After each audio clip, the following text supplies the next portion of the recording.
Tonight was the final SmackDown before Survivor Series. It is upon us tomorrow night, War Games. We had one show left, even though it was taped last week. Tonight was the night to decide the man advantage in the men's War Games match. The very first singles match that Jacob Fatu has had on WWE television against Jey Uso. Would the babyfaces or the heels get the advantage going into War Games? It always feels weird. It just feels off to me when the baby faces get the advantage. It just feels like, and I know you can't have the heels all the time, otherwise it just becomes too predictable, but went pretty much the way I expected it to tonight. But hard to believe, Fatu has been on the main roster now since the end of June, and this was his first singles match tonight. And he got a big win in the main event over a very established star, one of the biggest stars really in the entire company. Speaking of biggest stars in the company, though, that wasn't even the highlight of the show tonight. The highlight of the show tonight involved Roman Reigns and CM Punk. CM Punk was revealed last week as the fifth man on the OG side in War Games. And people wondering, what sense does that really make? We're going to get an explanation for it. And I laid it all out on the podcast this weekend. I laid it all out in the review last week. That this was not something where Punk is doing anything for Roman Reigns. This is CM Punk doing a favor to a friend. He's giving Paul Heyman something in exchange for what Paul Heyman asked of him. Because Paul Heyman is the one who got put through a table at Madison Square Garden a few months ago by the Bloodline, the new Bloodline.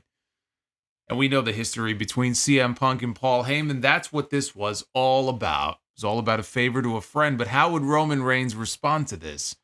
We got our answer in the sit-down tonight, which was done cinematic style.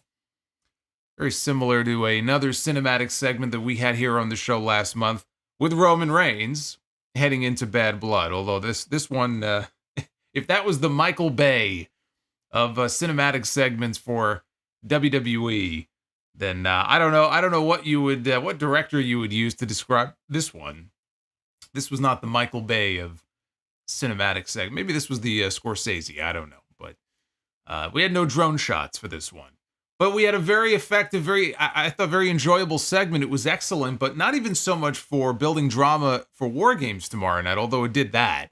But really, what made this segment so special is because you know that it is the setup to something much bigger for down the road.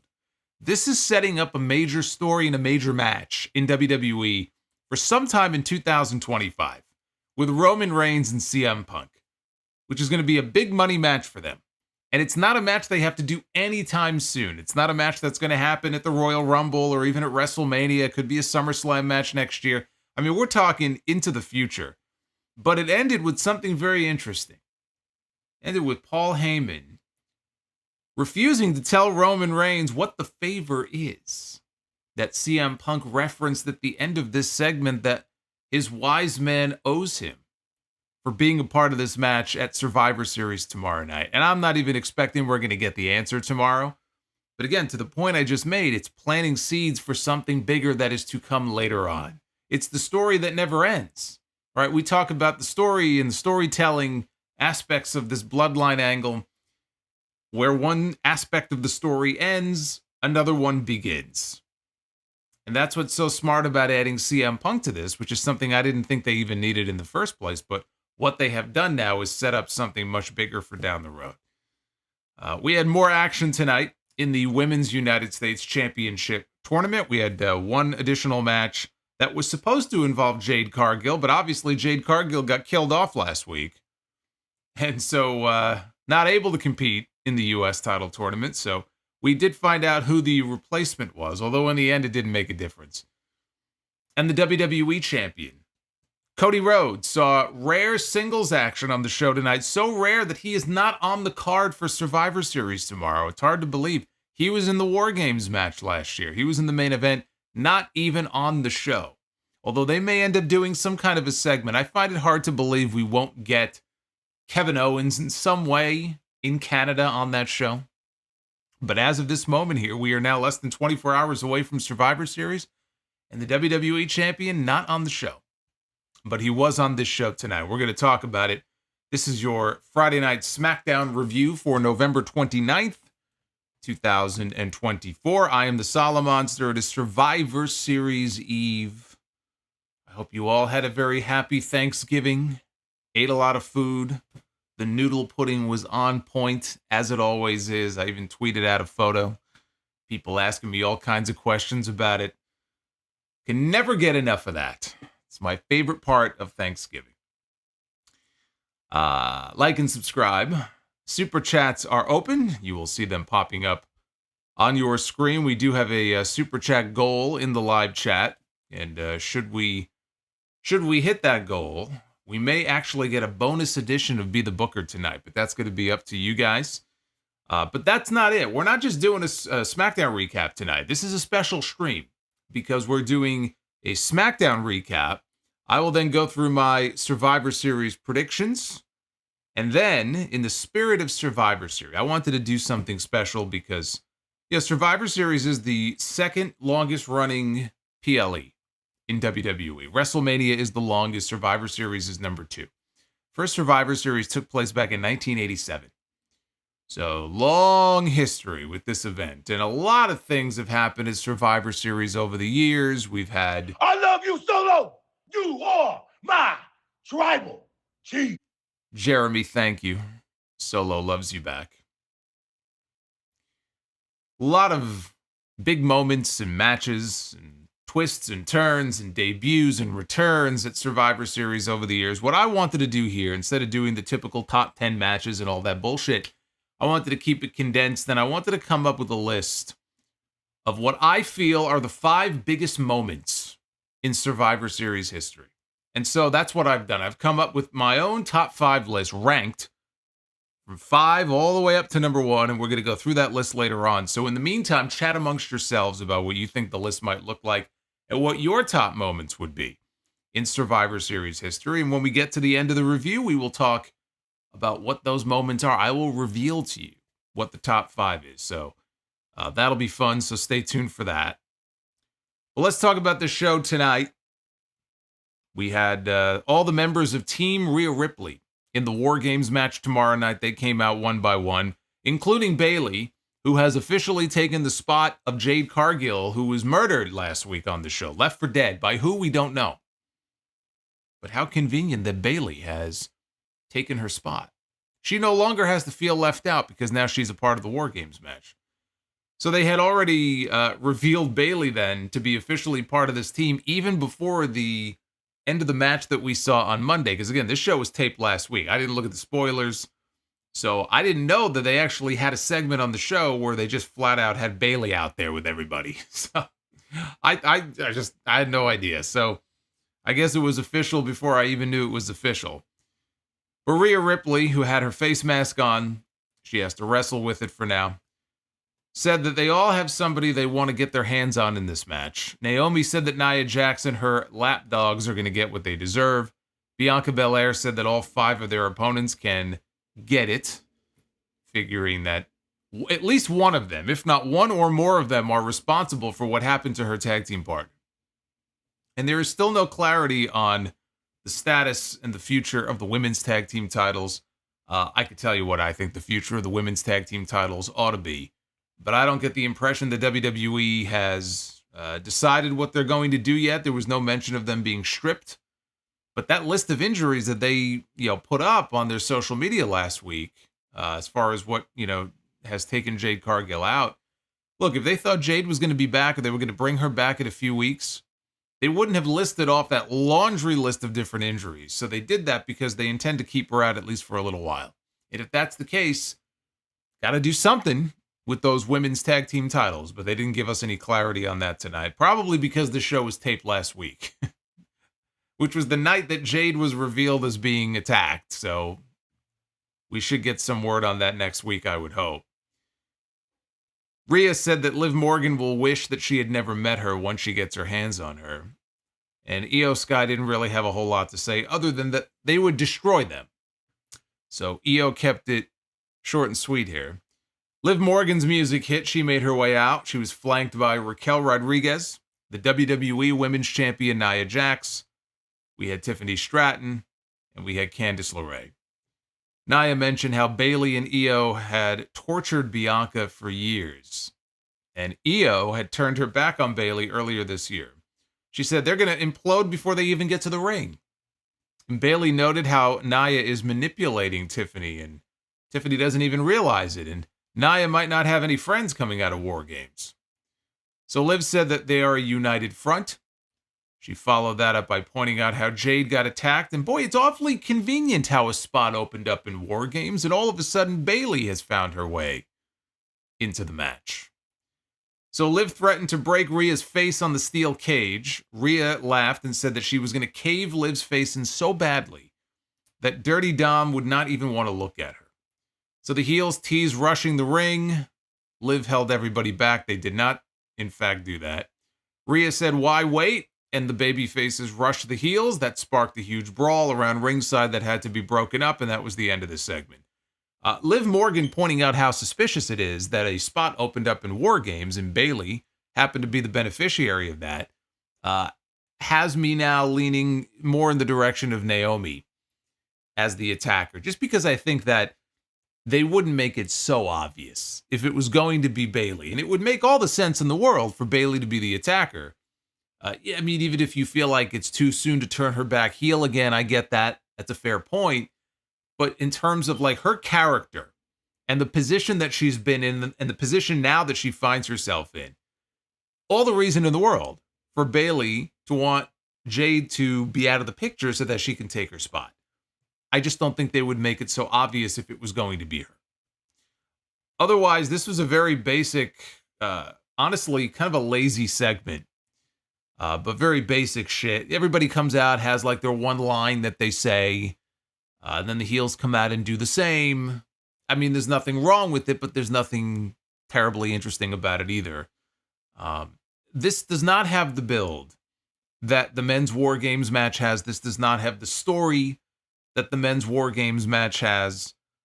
But the best thing that could have happened to them was getting Rhea Ripley back a lot sooner than they thought she would be back. Because the real story here, this really at the end of the day, is all about Rhea Ripley and Liv Morgan. And Rhea Ripley wanting to get her hands back on Liv Morgan. They are effectively the team captains here. If you didn't have Rhea in there, there'd be a huge hole in this entire thing. So at least they got Rhea back for the match. We had Andrade going one-on-one with Shinsuke Nakamura. And by the way, there were some people asking whether or not Jade is actually injured. It's unbelievable. So, in the Observer today, Meltzer had a note about Jade. And he claimed that, according to 3 different sources in WWE, there are 3 different scenarios that have been floated to him. So what this guy did in the newsletter is he basically just, and I don't want to say he's making up sources, but he just literally listed every possibility. So, like, there's politics involved, and she's not really hurt. It's a political thing. Then one person said, oh, she's absolutely injured. And then this person said something different. And then I'm like, all you did was list all of the possibilities. I need somebody to boil it down to what's actually going on here. Enter Mike Johnson of PW Insider, who actually posted something just yesterday and said 100% Jade Cargill is not injured. Despite reports that have been going around, which I believe originated from Dave, he refutes this and says she is not injured. It's all storyline. And so whenever they decide to bring her back, it's going to be whenever the storyline dictates that she's supposed to come back. But according to him, it's not political. There's no legitimate injury. She is 100% fine physically. So basically, believe who you want to believe. Do you believe Dave or do you believe Mike? Mike's got a better track record lately. But if you wanted an update on Jade Cargill, that is the latest that we have on Jade Cargill. So Andrade one-on-one with Shinsuke Nakamura. This was Nakamura's first televised match since April, and he's got a new remixed version of his theme that I really like. It's nice to be able to sit here and tell you that there's a new version of someone's theme song, and it's not total shit. I actually dig this a lot. It's got some nice beats to it. I think it fits the new character pretty well. Nakamura now is wearing black pants with a black sleeveless shirt. He's got these black hand wraps. He's also got new makeup around the eyes. He looks like a raccoon. He's got like that raccoon paint. So a new look to go with his slightly new music. Again, it's the same theme song, but just slowed down a little bit. It's got some different beats to it now. For the finish here, Andrade set up for the message, but Nakamura worked out of it. He went for a knee strike. Andrade countered with a back elbow for a 2 count. Andrade executed the first 2 of the 3 amigos, and then for the third one, Andrade suplexed Nakamura into the turnbuckles. So Andrade hit the opposite corner, and he was setting up for the double knees, but Nakamura moved, and he took the top turnbuckle pad off with him when he moved out of the corner. So when Andrade came in, he came in like a bat out of hell. He came charging into that corner, and he hit the exposed turnbuckle face first. Either face first or throat first. He went right into it. And Nakamura then finished him off with a Kinshasa to the back of the head, and he pinned Andrade. So they gave Andrade an out for losing here. It wasn't just a clean win in the middle of the ring. With Nakamura challenging for the U.S. title tomorrow night, Andrade's not even on the show. So there was no doubt about who was going over here. It just doesn't feel right to me, though. That for weeks, even a few months, because this went on for a while. I can't even say weeks. Really, it felt like a few months. Andrade was getting FaceTime on this show almost every single week, and he was tearing it up in there with Carmelo Hayes, and they had what ended up becoming a best-of-7 series. And they had all of these excellent matches that really, during some of those lean weeks where SmackDown fucking sucked, those 2 guys were carrying this show. Right? Things have picked up a little bit more recently, mainly on the Bloodline side, with the story there. But for the longest time over the summer, there was a stretch there where SmackDown was easily the worst show of the week. And these 2 guys were going out there and they were killing it. And they were typically the highlight of the show. So they went out there and they have this whole best-of-7 series, which culminated in that match. I think it was Crown Jewel, and they both lost to LA Knight. And I don't think we've seen Andrade since on TV until tonight. And he goes in there tonight and he loses to a guy who couldn't buy a win for the longest time. The last time Shinsuke Nakamura prior to tonight won a match on TV was February on Raw. He hasn't even been on television since April. So they dust him off, they bring him back, and now Andrade goes from that to losing to a guy who, again, couldn't buy a win before tonight. So what does that say for what they have planned for Andrade? It doesn't seem like they have anything really planned for Andrade.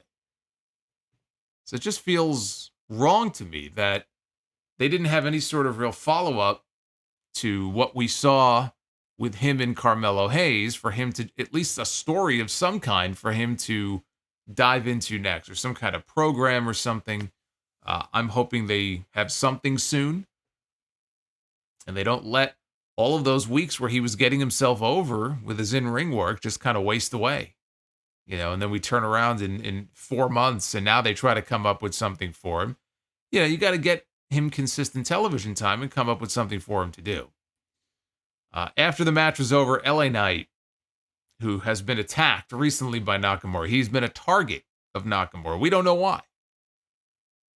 We don't know why, really. I mean, they had that Nakamura video last week where I guess he said he's been watching him. But anyway, he's made him his target. Here comes LA Knight. He comes running down to the ring. And as soon as he gets inside the ring, Nakamura, very casually, he mists him in the face.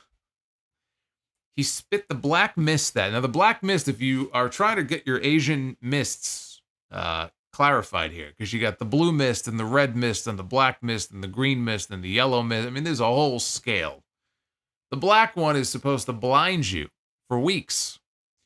Well, lucky for LA Knight, it looked like Nakamura nearly completely missed him. And when I say missed, I don't mean M-I-S-T. I mean M-I-S-S-E-D. He mostly misted him in the forehead. Looks like maybe he got some mist on one eye and not the other one. So at least he has one good eye that he can see out of.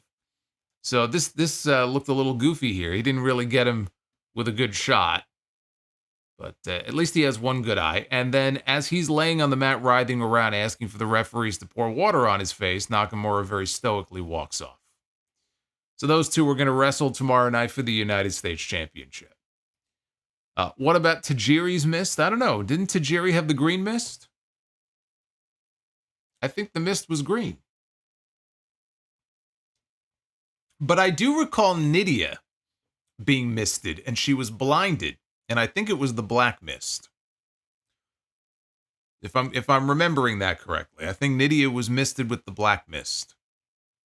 Hey, like Malachi. Malachi Black also has the black mist. So they showed Solo Sikoa and the Bloodline backstage. Nick Aldis walked in. All the Bloodline guys were getting all... they were trying to get Jacob Fatu all pumped up for the main event tonight. Nick Aldis walked in and said, look, everybody is banned from ringside for the main event. You're not going to go out there with him, and you're not going to get involved in his match. And Solo said, no problem, I understand. So the rules were laid down by the GM here. After a break, we saw Tommaso Ciampa was in the back, and he was in a hallway somewhere yelling at Johnny Gargano.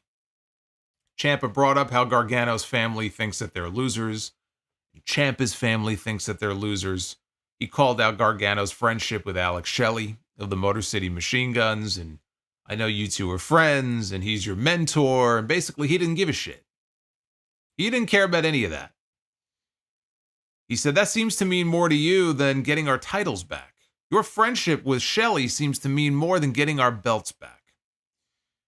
And Gargano asked him for one more chance. Let me talk to them. One more chance. And Ciampa said, look, you got 1 week. You got 1 week to figure this out. And if you don't, we're going to do things my way. Ciampa's way it is then. Because DIY's not breaking up. I've been saying, Gargano, he'll come around.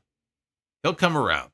Eventually, he will come around to doing things Ciampa's way. And we'll get more of a... if not a heel version of DIY, certainly a version of DIY that has more attitude than they do now.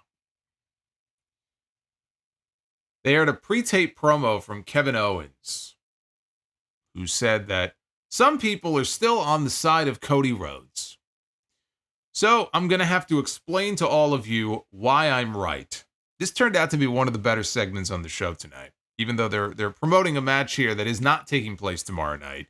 Cody Rhodes and Kevin Owens, for those who may have missed it, are wrestling, but they're wrestling on Saturday night's main event, and it will be for the WWE Championship. So Kevin Owens, for trying to kill Randy Orton and end his career, is being rewarded right out of the gate with a championship match, and that will happen in 2 weeks. But in the video here, it takes us back to some footage from New Year's Day 2021.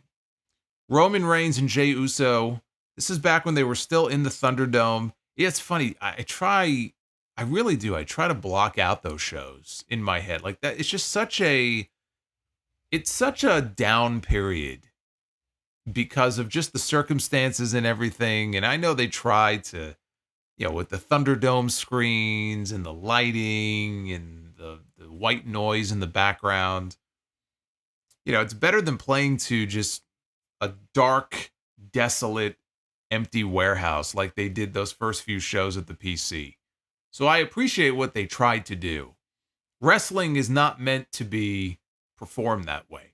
You need fans. You need people in the building. You need to be able to react to them. You need to feed off of them. You need them to boo. You need them to cheer. And that whole period, and that goes for AEW too, they made the most of it at Daly's Place. They're very lucky they had Daly's Place as a venue that they can use, and then they had wrestlers in the crowd as fans making noise. And there were some memorable moments, during that whole pandemic period, but I try to block out as much of that as I can. It's just such a depressing time in wrestling. So I had forgotten there was this one episode where they were up in the seats, but they had the Thunderdome screens like right there behind them because the seats were empty. And Roman Reigns and Jey Uso were beating the piss out of Kevin Owens, and they throw him off the stands, the bleachers, the stands, and he tumbles 12 or 15 feet down through a couple of tables. They tried to kill him. This is what Kevin Owens was talking about in his promo last week. Like, you agreed at Bad Blood to team with a man who tried to end my career. This is one of the ways that he tried to end Kevin Owens' career. They threw him off the stands down through 2 tables. And they show this, and then you see him start to get up, and Kevin Owens here in the promo says, "But I got up." Then they cut to the Royal Rumble a few weeks later, 2021. And they show Roman Reigns. They're in the backstage area at Tropicana Field. And again, I had blocked this out. I forgot about this too. Roman Reigns is sitting in a golf cart, and he's charging at Kevin Owens, and he hits Kevin Owens with a golf cart. Tries to kill this man by running him down. And down goes Kevin Owens, and then he starts to get back up. And here in the promo, Kevin Owens says, "You tried to run me down with a golf cart, but I got back up." So then they cut to the Royal Rumble 2 years later in 2023. That was when Roman defended the championship again against Kevin Owens. They were at the Alamo Dome. And after the match was over, they got Owens tied up in the ropes. And Roman ordered the Usos to super kick him repeatedly. And so Jimmy and Jey just kept super kicking him. And he's tied up in the ropes. He's helpless. There's nobody there to assist him. And he points out that same night, actually at the beginning of the show that night, they had the men's Royal Rumble match. Cody Rhodes was there that night. He even won. He was there. Where was he? Right? He didn't come out to help. He didn't come out to help break things up and even things out a little bit. He said, "Those are just 3 examples to show us why Cody Rhodes deserves everything that he has coming to him at Saturday night's main event, when he turns the American Nightmare into the Canadian Dream." This was great. This was great storytelling here. I love the callbacks in their history here to illustrate why Kevin Owens thinks that he's right. He makes a very compelling argument. As he told us last week, this is a man who tried to end my career, not only throwing him out of the stands, but trying to run him down with a golf cart. This is a man who tormented Kevin Owens at every possible turn, screwed him out of the WWE Championship at every possible turn for years. And as he points out here, Roman Reigns stood with Cody Rhodes. Cody Rhodes stood with Roman Reigns in Atlanta last month at Bad Blood. And Kevin Owens is the bad guy here? So this did a great job, I thought, of establishing not only why Owens thinks he's right, but honestly, he is. He's not wrong in anything that he said here. Then they cut to a graphic to promote the match for Saturday night's main event. And they used I don't know if you noticed, they used the old music in the background. I'm not talking about Obsession. I'm talking about the next song that came after Obsession that they used for many years, that instrumental music, the Jim Johnston music. And they played that in the background as Michael Cole, narrated the plug for the show. And I fucking love that, because I love that theme too. I mean, Obsession is great, and maybe they'll open the show with Obsession, but that Saturday night's main event theme, I love that just as much. And I'm hopeful that they will use that on the show next month. A lot of the reports that I've seen, Mike Johnson's talked about this, they are going out of their way to try to use some of the old music, some of the old graphics and presentation to give the show an old school feel. I think even in terms of how they are kind of formatting the setup for the Nassau Coliseum, I'm not expecting the traditional staging and setup that they normally have. They may be using more of the seating, so I'm very curious what it's going to look like physically in the arena. I think they're trying to make it feel and look as much as possible like it did back in May of 1985, when they had that first episode at the Nassau Coliseum, which I think is awesome. I think that's great. They're also going to be having some legends there. Jimmy Hart. It's already been mentioned that Jimmy Hart is going to be there. We know Jesse Ventura just signed his Legends contract not that long ago, and I don't see how you can't have him on that show, unless he's got some kind of a schedule conflict.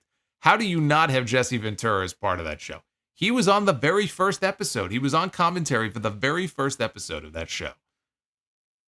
So he's got to be there. And who knows who else they may trot out there for the show. But I'm very much looking forward to that. But now we know no Survivor Series match for Cody Rhodes. If there was going to be one, tonight was the night to announce it. If there was going to be a non-title match or an unsanctioned match of some kind or some kind of segment even. But I guess if you're not going to do a match, we already had the face-to-face promo last week. I'm not sure what else they could do. So we kind of already knew this, but now it's official. That there is no match for Cody Rhodes. And I said this on TNT the other night. I said this last week. I do wonder if at least part of it is that they don't want Cody to go in there in Canada against Kevin Owens and be booed out of the building. You never know how the fans are going to react, right? Poor Shawn, we're talking about Survivor Series. Poor Shawn Michaels, right? He found out Madison Square Garden 1996, booed out of the building against Psycho Sid. You never know. You never know how the fans are going to react. So maybe they just don't want him to get that negative of a reaction. Especially when Kevin Owens is out there making too much sense, dropping truth bombs. That could be why. I love you, Solo. You are my tribal chief. Hey, Jeremy, thank you again for the $15 super chat. I appreciate it. We're almost halfway at the goal for that bonus Be the Bookers. So, and George Seckman, thank you. Thank you for Brie-Mode. Oh, yes, Eminem says, can't wait for the cartoonish promos. Off is a direction you can fuck.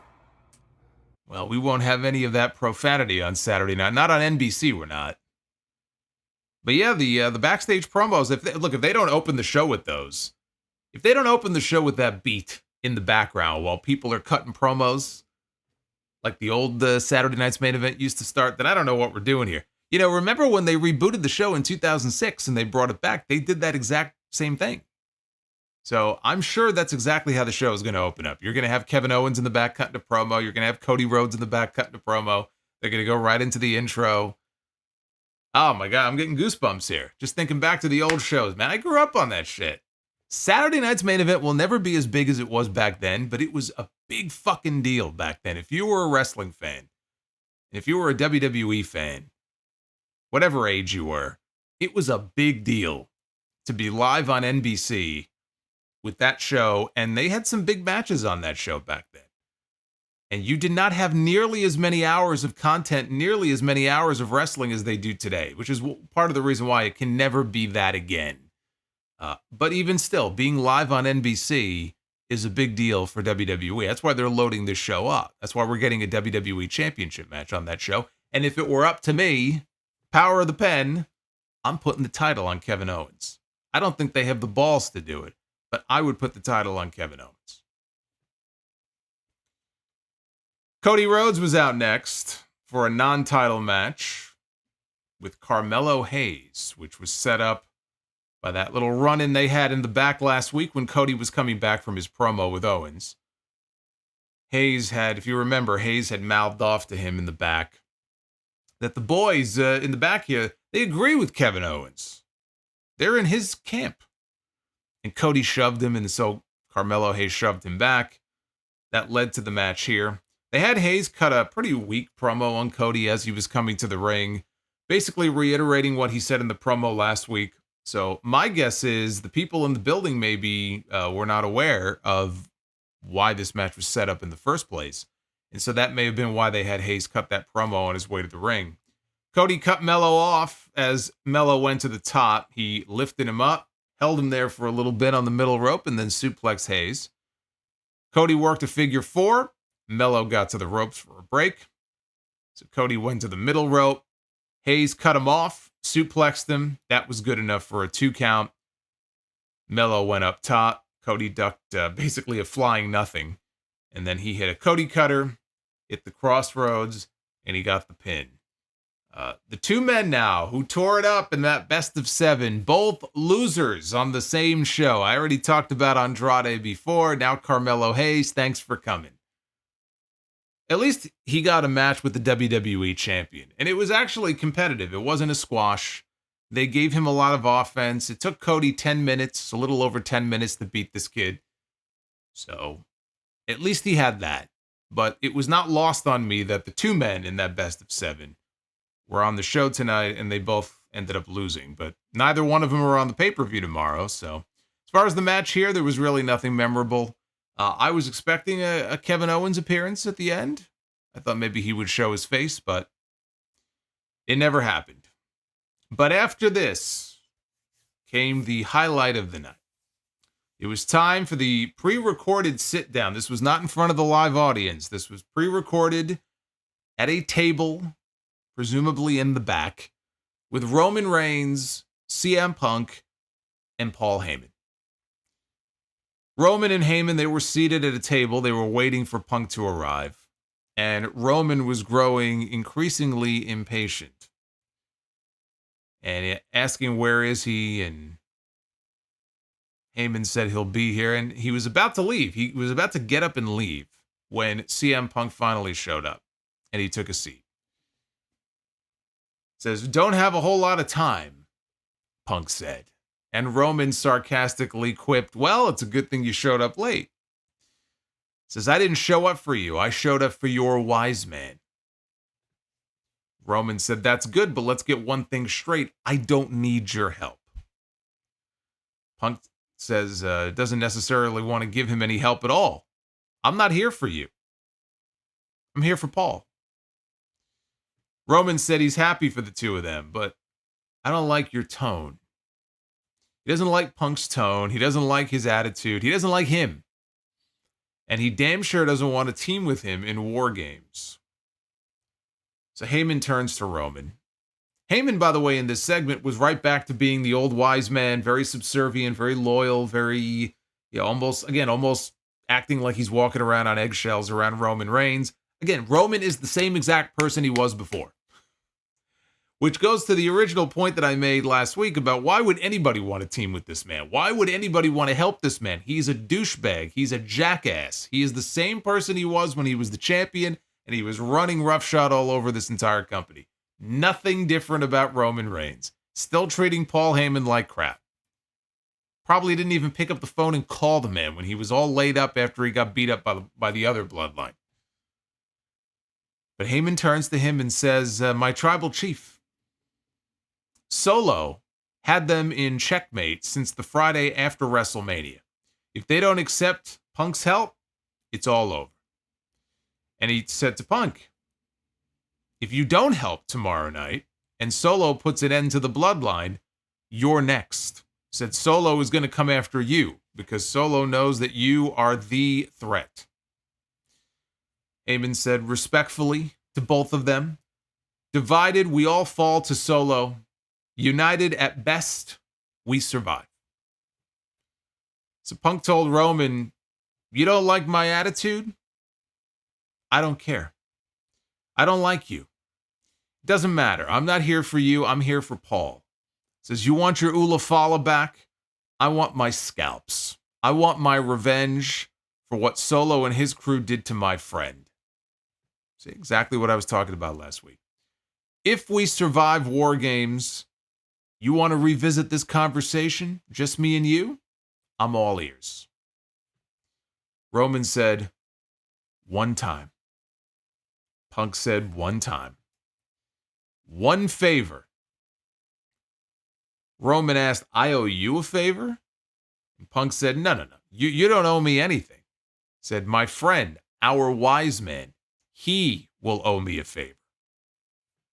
And with that, Punk got up and he walked off.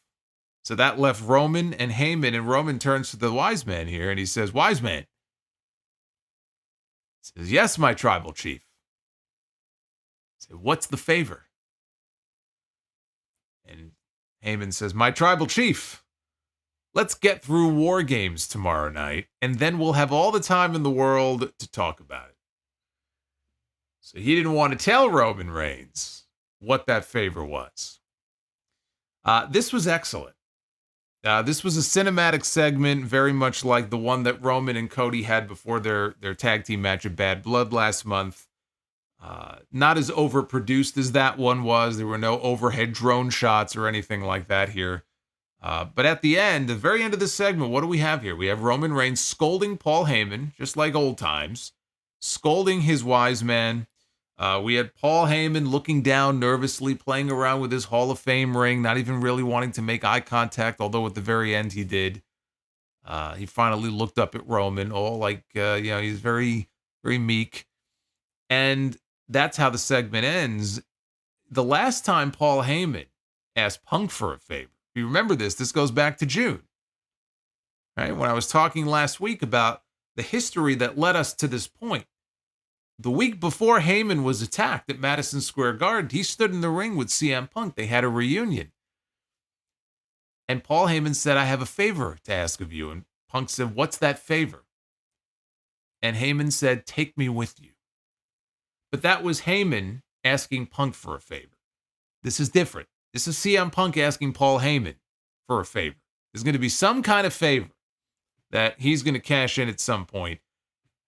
What that favor is, we don't know. Roman Reigns is no longer a champion. Roman Reigns doesn't have anything to offer. You would think maybe there's a title opportunity or something. There's no titles. None of the Bloodline members at this moment have championships. And again, they're all on different shows anyway. Punk's on Raw, Roman's on SmackDown. Not that that matters anymore, but they're on different brands. But there's no obvious favor that you could point to and say, okay, it's this or it's that. It would be easier to say if Roman was still champion, but he's not. So we don't know what that favor is that he's referring to, but now we have Paul Heyman here playing both sides. And Paul Heyman is a very duplicitous human being. Paul Heyman is not somebody that you can trust. We are heading into a pay-per-view tomorrow night that has a history where Paul Heyman has betrayed people before. Okay, this would not be, if let's say that happened tomorrow, it certainly would not be the first time that Paul Heyman has betrayed someone at the Survivor Series. But this is a man, it's all about self-preservation with this Paul Heyman character, right? He will say and do whatever it takes to make sure that he protects himself at the end of the day. Like, he may be a huge babyface right now where when he comes out, the people are cheering and they're chanting, my name is Paul Heyman. Like, they love it. He's a babyface. Heyman as a babyface just feels wrong to me, though. Like, this can't go on for that long. You could have a little honeymoon period here, but Paul Heyman at his core is a heel. He's a heel. And he's going to be a heel again. It's not a matter of if, it's a matter of when. When does that happen?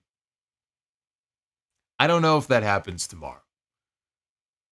Maybe it does, maybe it does. I honestly don't know. And that's kind of what I like about this now.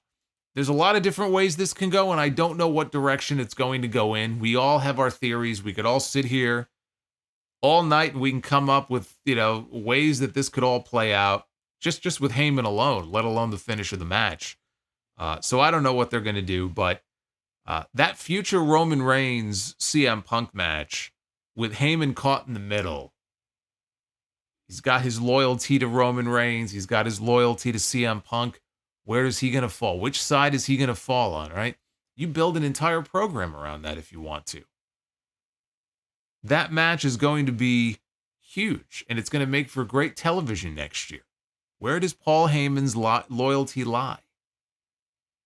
Which side of the fence is he going to end up on when we do get the inevitable match between these two men? It could be SummerSlam next year, right? Imagine a SummerSlam doubleheader where we have Roman Reigns against CM Punk, and we have John Cena challenging for title number 17, the World Heavyweight Championship against Gunther. Or maybe wrestling Cody Rhodes for the WWE Championship. But either way, he's going for title number 17. What a doubleheader main event that would be. Actually, do we have 2 nights of SummerSlam next year? Or is that starting in 2026? You know what? We don't even know. We don't even know for sure if SummerSlam is going to be 2 nights next year, do we? I know it's 2 nights in 2026. That doesn't mean it won't be next year, though. So it will work out even better that way. You can have one main event on each night. But what a doubleheader that would be. But that's going to be a big deal. And what we're seeing here is just the beginnings. This is just their, again, planting little breadcrumbs here for us. We're going to look back on this 6 months from now and say, okay, this is where it really all began. And it's going to build to a much bigger match down the road. That's why Punk is in War Games. It's not a one and done. He's in War Games for a reason. But this was great. I thought this was great television here. I am the last. Shut the fuck As opposed up. to this guy who's not great television. Fuck that tree. So it is 2 nights next year, huh? She's a brick house. She's mighty. She's letting it all hang out. That's right, I forgot. They're at MetLife next year for 2 nights, so it's perfect. I love you, Solo. You are my tribal chief. It's perfect. You get your 2 main events. You get 1 for each night. And those of you who don't think it's going to be a permanent thing, you're kidding yourselves. SummerSlam as 2 nights is basically as permanent as WrestleMania with 2 nights now going forward. And I got news for you. At some point, Royal Rumble's going to go 2 nights as well. So get ready. Unless there is a huge sudden business decline, these key events are all going to move to 2 nights within the next few years. SummerSlam now, it's happened. Royal Rumble's going to be next. I guarantee it. So we had another first-round triple threat match in the Women's United States Championship Tournament with Michin, Piper Niven, and replacing the injured Jade Cargill, Lash Legend. Lash Legend made the most of the opportunity here. I thought that she looked good in there, and, you know, the times that we've seen her so far on the main roster, I think she's had good showings. I don't look at this as any kind of permanent call-up, but I thought she looked good here in this match. Michin hit a moonsault to take down Niven and Legend on the outside, and then she rolled Piper back into the ring. Michin tried to get back inside, but Chelsea Green cut her off. That brought out B-Fab, who then fought Chelsea to the back. Niven landed a Vader bomb on Lash Legend, but Michin broke up the pin attempt that followed. Later on, Legend chokeslammed Piper for a nice near fall. And while Legend was arguing with the referee, Michin kicked her. Legend then powerbombed her. Now all 3 women were down. Piper was the first to her feet. She hit a running senton on both women. She set up for a Piper driver from the top, basically like the old Rikishi driver. She was setting up for it. Lash Legend, though, broke up the spot. Niven headbutted her. She went for a splash, but Lash moved, and Legend hit her. She hit her with her Lash extension. That's what she calls her finish. And she had the match won. But Michin then snuck up behind her. And actually, it wasn't even that she snuck up behind her. Basically, she caught her out of nowhere off the top rope with a flying senton that completely missed. And the announcers sold it like she hit it. I got news for you. She did not. She did not. And it's okay, though, because, look, that was the finish. And so what are they supposed to do? Right? They shot it in such a way where maybe, you know, you could possibly pass it off like it was a grazing blow or like a glancing blow, but she fucking missed her on the flying senton. And I'm being generous to say that she connected with it, and that allowed Michin to then steal the pin. She advances in the tournament. Let's take a look at the updated bracket here. This is where things stand now. We have on one side, Bayley is going to be taking on Chelsea Green in the semifinals. I presume on TV that's going to have to be next week. Michin is now going to meet the winner of the match between Naomi, Tiffany Stratton, and Elektra Lopez. I tell you what, I am surprised that Piper Niven did not win this match. Let's assume that Naomi is advancing to the next round, as I expect her to. At least if Piper would have advanced, you could tease the idea that we might get Piper Niven and Chelsea Green in the finals. And you could even have a promo with Chelsea before her match with Bayley next week, talking to Piper saying, you know, if the 2 of us both go to the finals, we're guaranteed to win the championship. Like, just tease out the idea. Right? But you can't do that now because Piper didn't move on. So that kind of surprised me. But my mind has not changed. I think we're going to get Naomi against Michin. Naomi is going to move on. Bayley's going to win her match, and we're going to get a final with Bayley and Naomi. And whoever ends up going heel in all this, and this whole Jade whodunit, Naomi is going to walk out of this tournament the new United States champion. So you can go ahead and take that to the bank. I'm very confident in saying that. LA Knight was backstage being tended to after Nakamura's missed attack earlier on, and he still had black shit all over his face. Byron Saxton walked in, interviewed Knight. Knight noted how Nakamura has been gone for a little bit and has decided to come after him, and now Nakamura has a big problem on his hands. Knight said that he's going to drop him on his head, and then he did his catchphrase, and that was the end of the segment. So that was that. But hey, we have an Intercontinental title match, and we have a United States Championship match on the card at Survivor Series, so that's pretty cool. When was the last time that happened on a show that wasn't WrestleMania or SummerSlam, right? That just doesn't happen. Usually, one or both of these titles are defended on television. To get them both on a PLE is actually pretty rare these days. I'll tell you what else is rare. A Jacob Fatu singles match, but we got one for the first time tonight. He went one-on-one in the main event with Jey Uso to decide the man advantage in the War Games match tomorrow night. Before the match, Nick Aldis was with Sami Zayn and the Usos at the gorilla position. Jey was getting ready to come out. And Aldis delivered the same warning that he gave to Solo and his crew earlier about Sami and Jimmy staying in the back, not coming out, not getting involved. So early in the match, Fatu choked Jey and yelled, "I love you, Solo!" Right? The first time. I love you, Solo. Very early here in this match. Jey clotheslined Fatu over the top rope and then went for a suicide dive. It's a direction you can fuck. Thank you, Matt. How very rude of you. Unbelievable. We might see that guy. We might, without the cowboy hat, but we might see that guy at the end of Survivor Series tomorrow night. It's very possible. So Jey clotheslined Fatu over the top, hit a suicide dive. Fatu caught him, though, and he threw Jey into the ring post and then over the announce desk. That took us into the final commercial break of the night.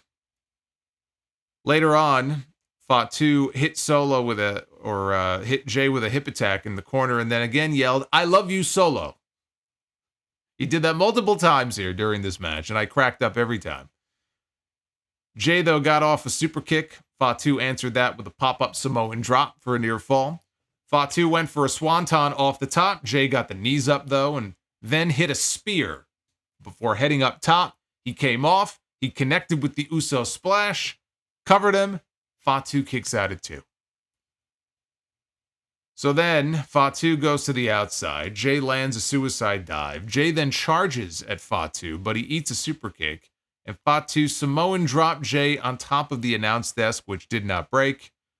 Fatu rolled Jey back in the ring. He then hit a DDT, followed that up with the step-up moonsault. Lands flush. He gets the pin. 1, 2, 3. Fatu wins his first singles match in a WWE ring. And with that, he gives his team the man advantage in War Games tomorrow night. When the match was over, Fatu went to the stage and he met Solo and the rest of the crew there. Solo gave him a big hug. And the show ended with the New Bloodline holding their fingers up in unison. So that is a big win for Jacob Fatu over one of the biggest stars in the company, which Jey Uso is. He is one of the biggest names in the company right now. But it gives the heels the man advantage in War Games, which is the way that it should be. I'll tell you what. I am just glad that War Games is here. And I'm willing to bet a lot of you feel the same way that I do. I have enjoyed the build to the War Games stuff. Not on the women's side. The women's side, I mean, the build has not been great. But for this main event tomorrow night, I've largely enjoyed the build. The Punk stuff last week was a lot of fun. And again, I enjoyed the segment very much tonight with him and Roman. Highlighted the night. But we have finally reached that point where there's nothing left to be done. There's just nothing left to be done for this show tomorrow night. They've done all they can do for all of the matches, right? There's nothing else left to do other than just get us to Survivor Series tomorrow night. So we got the man advantage decided in the main event. We got the fifth man on the OG side. They've established the tension between the two of them. We got the wise man back. That's it. The only thing left to do is fucking wrestle. So I'm ready. I'm ready to go for tomorrow night. No more of this. No more Smackdowns. No more Raws. Just get me to War Games and let's get through this match. And I didn't think this was a great show outside of the Roman and Punk segment. I thought it was a solid show. You know, we got some decent wrestling. Nothing that I can honestly sit here and tell you need to go out of your way to watch. I think I've pretty well brought you up to speed on what you need to see, although you should go seek out the Roman and the Punk segment. I thought that was excellent. But overall, it was just, it was a solid show. Nothing more, nothing less. See if the Twitter poll reflects that here. What did you think of SmackDown before Survivor Series? 86% thumbs up, 14% thumbs down for tonight's go-home show. You can go vote on X at Solomonster if you want to get in on the poll. Now, I did tell you that we are going to go through this Survivor Series card because I got some final predictions here. And you chime in the chat and let me know what your predictions are as well for the show. Who do you think the winners and losers are going to be? Let's start with War Games. Let's start with the women's War Games. We have Rhea Ripley, Bianca Belair, Bayley, Naomi, and Io Sky taking on Liv Morgan, Raquel Rodriguez, Nia Jax, Tiffany Stratton, and Candice LeRae. I'm thinking the baby faces go over here, but something bigger happens. It's not just that Team Rhea picks up the win. I think that it's time for Tiffany Stratton to cash in her Money in the Bank. I don't know how many more times we're going to get these teases that she might cash in. I mean, yes, of course, we get teases every year that the Money in the Bank winner might cash in their contract. But with Tiffany, they've been teasing it every single week with Nia since she won it. Now she's going to be in a match tomorrow night where both women's champions are going to be part of War Games, which means both women's champions are potentially going to be very vulnerable to being cashed in on, because there's no rule saying she can only cash in on one champion and not the other. We just went through this at Crown Jewel where they were teasing, is she going to cash in on Nia Jax or is she going to cash in on Liv Morgan? Well, here we are again now in Survivor Series. Again, she's going to have the opportunity to cash in on both. I think she's going to cash in on Nia Jax. And I like the idea of Candice LeRae and Tiffany Stratton being in cahoots. They were in disagreement last week when they were tag team partners. It just feels like Tiffany's not happy that Candice is trying to, kiss ass with Nia and work her way in Nia's favor. Well, what if Tiffany and Candice are in cahoots? Tiffany cashes in on Nia. And by the way, it could be during War Games. It could be after War Games. I say do it during War Games. That could be why Nia's team loses. But Tiffany cashes in her Money in the Bank and wins the WWE Championship. And it turns out that Candice LeRae was with her the entire time, and Candice LeRae now becomes Tiffany Stratton's new sidekick. So they both turn against Nia Jax. I like that idea, and I think that the babyface team is going to pick up the win. We have LA Knight defending the United States Championship against Shinsuke Nakamura.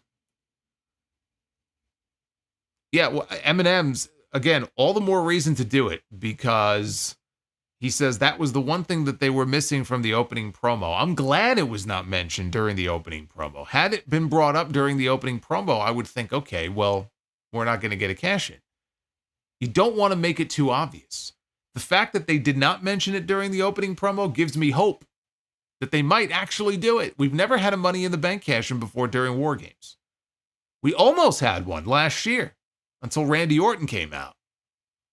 So we came close, but this would be a first. You know WWE, they love their firsts. This would be the first time that's ever happened. LA Knight is going to beat Shinsuke Nakamura.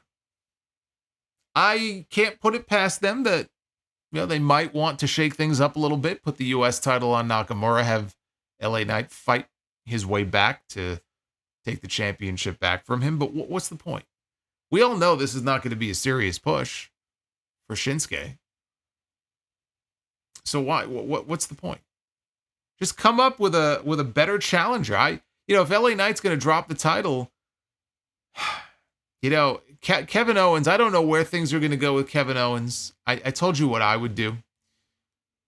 At some point, if Kevin Owens gets phased down, Owens and LA Knight for the U.S. title, that could be something. That could be a program.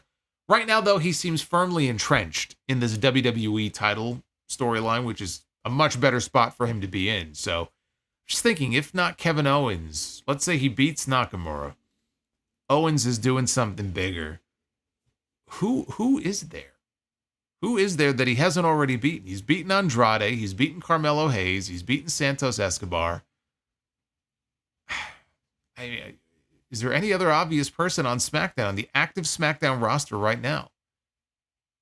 Not really, you know. And it's too bad they haven't established Montez Ford as a single, because I'd say, hey, I'd love to see Montez Ford get a crack at that U.S. title, but they've done nothing in that direction.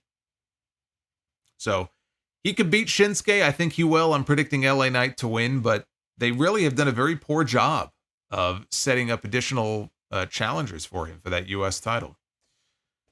We have Braun Breaker defending the Intercontinental Championship against Sheamus and against Ludwig Kaiser. Triple threat match. It was made official on Monday. Is going to take place at Survivor Series. Now, I'm going to stick with my original pick and say that Braun Breaker retains. But we were talking about this on TNT the other night. You know, Goldberg has announced that he is going to have his retirement match in 2025. Okay? And I think frankly, I think that that's deserving of a... yes. So Goldberg will have his final match in 2025. We know this. In terms of the best possible opponent for him, I know they tease Gunther. He would have to be the leading candidate right now, but Gunther and Goldberg, not a match that does much for me. Doesn't do much for Gunther either.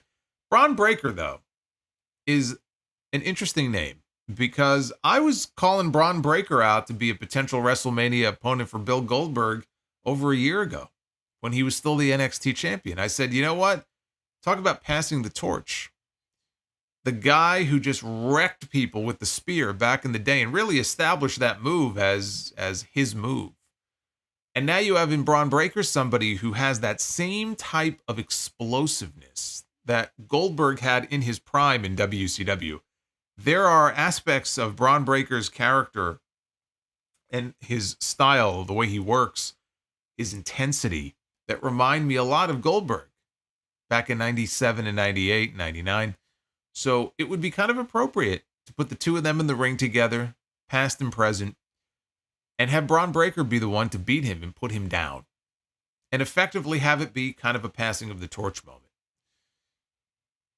I think Braun Breaker is still the man who makes the most sense to me as an opponent, a final opponent for Bill Goldberg. And if you're going to do that match at WrestleMania, it is entirely possible the WWE will want to take the Intercontinental title off of him before then.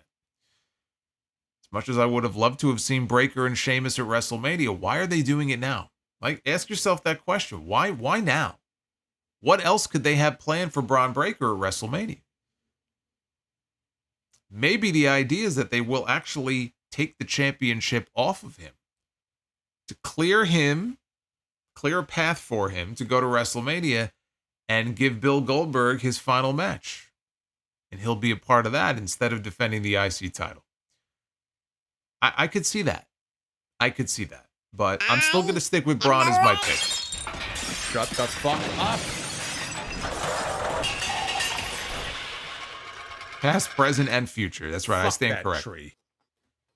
I stand corrected. Thank you, Ross. I'm sticking with Braun as my pick to retain here. But it does make me wonder if something is going on here where they came up with a new plan for him going into WrestleMania, and that plan may necessitate him losing the championship. You can't discount the possibility that Sheamus, who's never won the Intercontinental title before, he could win that championship tomorrow night. And that would be a big moment if he does. You know, it would be a big moment. But I'm going to say this. If I'm wrong and Sheamus wins that title, or really either one of them win, and Braun loses, I think that guarantees that we're going to get Braun Breaker and Bill Goldberg at WrestleMania. That's what I think. Although there is another idea I was thinking about. And you let me know what you think of this. They kind of teased it. It was one backstage segment several weeks ago. And then nothing came of it. But they did have that one moment in the back where it looked like Braun Breaker, maybe they were turning him babyface. and he had a confrontation in the back with Gunther, and he was looking at the World Heavyweight Championship. Another potential avenue they could explore, instead of Braun Breaker and Bill Goldberg for WrestleMania, could be, let's get the title off of him now, with the idea that Braun wins the Royal Rumble. And we're going to rocket this guy. And he's going to cash in his opportunity for a title shot at WrestleMania for the World Heavyweight Championship. And we'll get Braun Breaker and Gunther at WrestleMania. Seems less likely to me, especially with John Cena being around. If this, I just kind of feel like if John Cena is going to go after a championship, I could see them wanting to do Gunther and John Cena. I don't know that they want him. I don't know that they're ready to necessarily strap the rocket to Breaker just yet. But I would not be opposed to that. Braun Breaker going after the championship against Gunther at WrestleMania could be another possibility that has some juice to it. I would not dismiss that offhand. I'm not saying that I think it's likely to happen, but I definitely think it's something that they would consider. Big things in his future. Speaking of Gunther and the World Heavyweight Championship, he is defending that title on the card tomorrow night. He is defending it against the former World Heavyweight Champion, Damian Priest. This is a rematch from SummerSlam. And not only is it a rematch from SummerSlam, if you remember how that match ended, it ended with Finn Balor betraying Damian Priest and costing him the title. I have a feeling we're in for a very similar finish tomorrow night, where the Judgment Day and Finn Balor are going to, in some way, cost Damian Priest again. And that will then lead to another match between Priest and Balor. And Gunther will retain. The story going into the match is that Gunther has lost his mojo. He's got no confidence. Damian Priest is supremely confident. He's coming out there every week. I'm from the streets. How are you going to feel when you get beat by a guy from the streets? This is not the same Gunther. You lost to Cody Rhodes at Crown Jewel. You have no confidence now. I mean, Gunther looks like he's just down in the dumps. So I think this is where he goes in there. We see the old Gunther show up again. He gets back to his winning ways. Him losing back-to-back big matches. I mean, why would you do that? He already lost to Cody. Going to have him lose 2 big matches in the same month when this man has only lost 2 matches his entire main roster run so far? Gunther wins. He retains the championship. Damian Priest goes on to continue his story with the Judgment Day, which honestly needs to end soon. I don't know how much longer you want to drag this out for, but I do think that that's where this is headed. And then we have the main event, which is the men's War Games match. It's the OG Bloodline, Roman Reigns, Jimmy and Jey Uso, Sami Zayn, and CM Punk taking on the new Bloodline, Solo Sikoa, Jacob Fatu, Tama Tonga, Tonga Loa, and Big Bronson Reed. This is what this entire event is built around. This is why Cody doesn't have a WWE title match on the show, because they feel like they don't need one. We got the War Games with the Bloodline. That's really all Survivor Series is about this year. And I think that the baby faces, if you could even call Roman that, because again, he's still the same guy he was before, but the baby faces, the OGs, I think they're going over. I think that we're going to get Roman and Punk and the Usos and Sammy winning. I'm going to go with Jey Uso, who lost tonight, to be the man to get the winning fall for his team in War Games tomorrow night. Where this story is going to go, is Paul Heyman going to turn? Is Seth Rollins going to make an appearance? Is, Hikuleo going to debut? I mean, I don't know. That's my honest answer. I don't know what they're going to do. They've muddied the waters enough. We have so many different options and possibilities. I don't know where it's going to go. I kind of like it like that. I want to see how this is going to play out. It could be, you know what? I said the baby faces are going to win. I've also said before that Jacob Fatu would make a great leader for this new Bloodline. And Solo Sikoa has lost some big matches in the last few months. Now, he did pin Roman Reigns at the last event. He pinned him at Crown Jewel. So there is that. But at some point, if Solo loses for his team in War Games, like at what point is it enough to where the other members decide, you know what? We got to cut the dead weight. And we go with Jacob as the leader, and maybe Hikuleo, right? Tala Tonga, he debuts, and he takes that other spot in the Bloodline. Maybe they decide to keep Bronson Reed in there as a permanent member because he just seems to fit so well, right? Probably not because he's on a different brand. I don't know.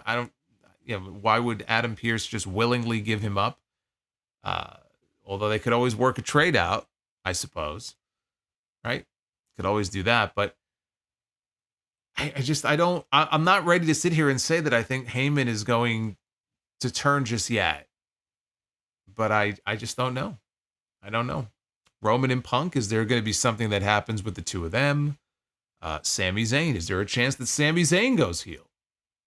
There's a huge plot hole in all of this that has not even been mentioned by WWE, which is the fact that Kevin Owens is so angry at Cody Rhodes for teaming with Roman Reigns that he assaulted him.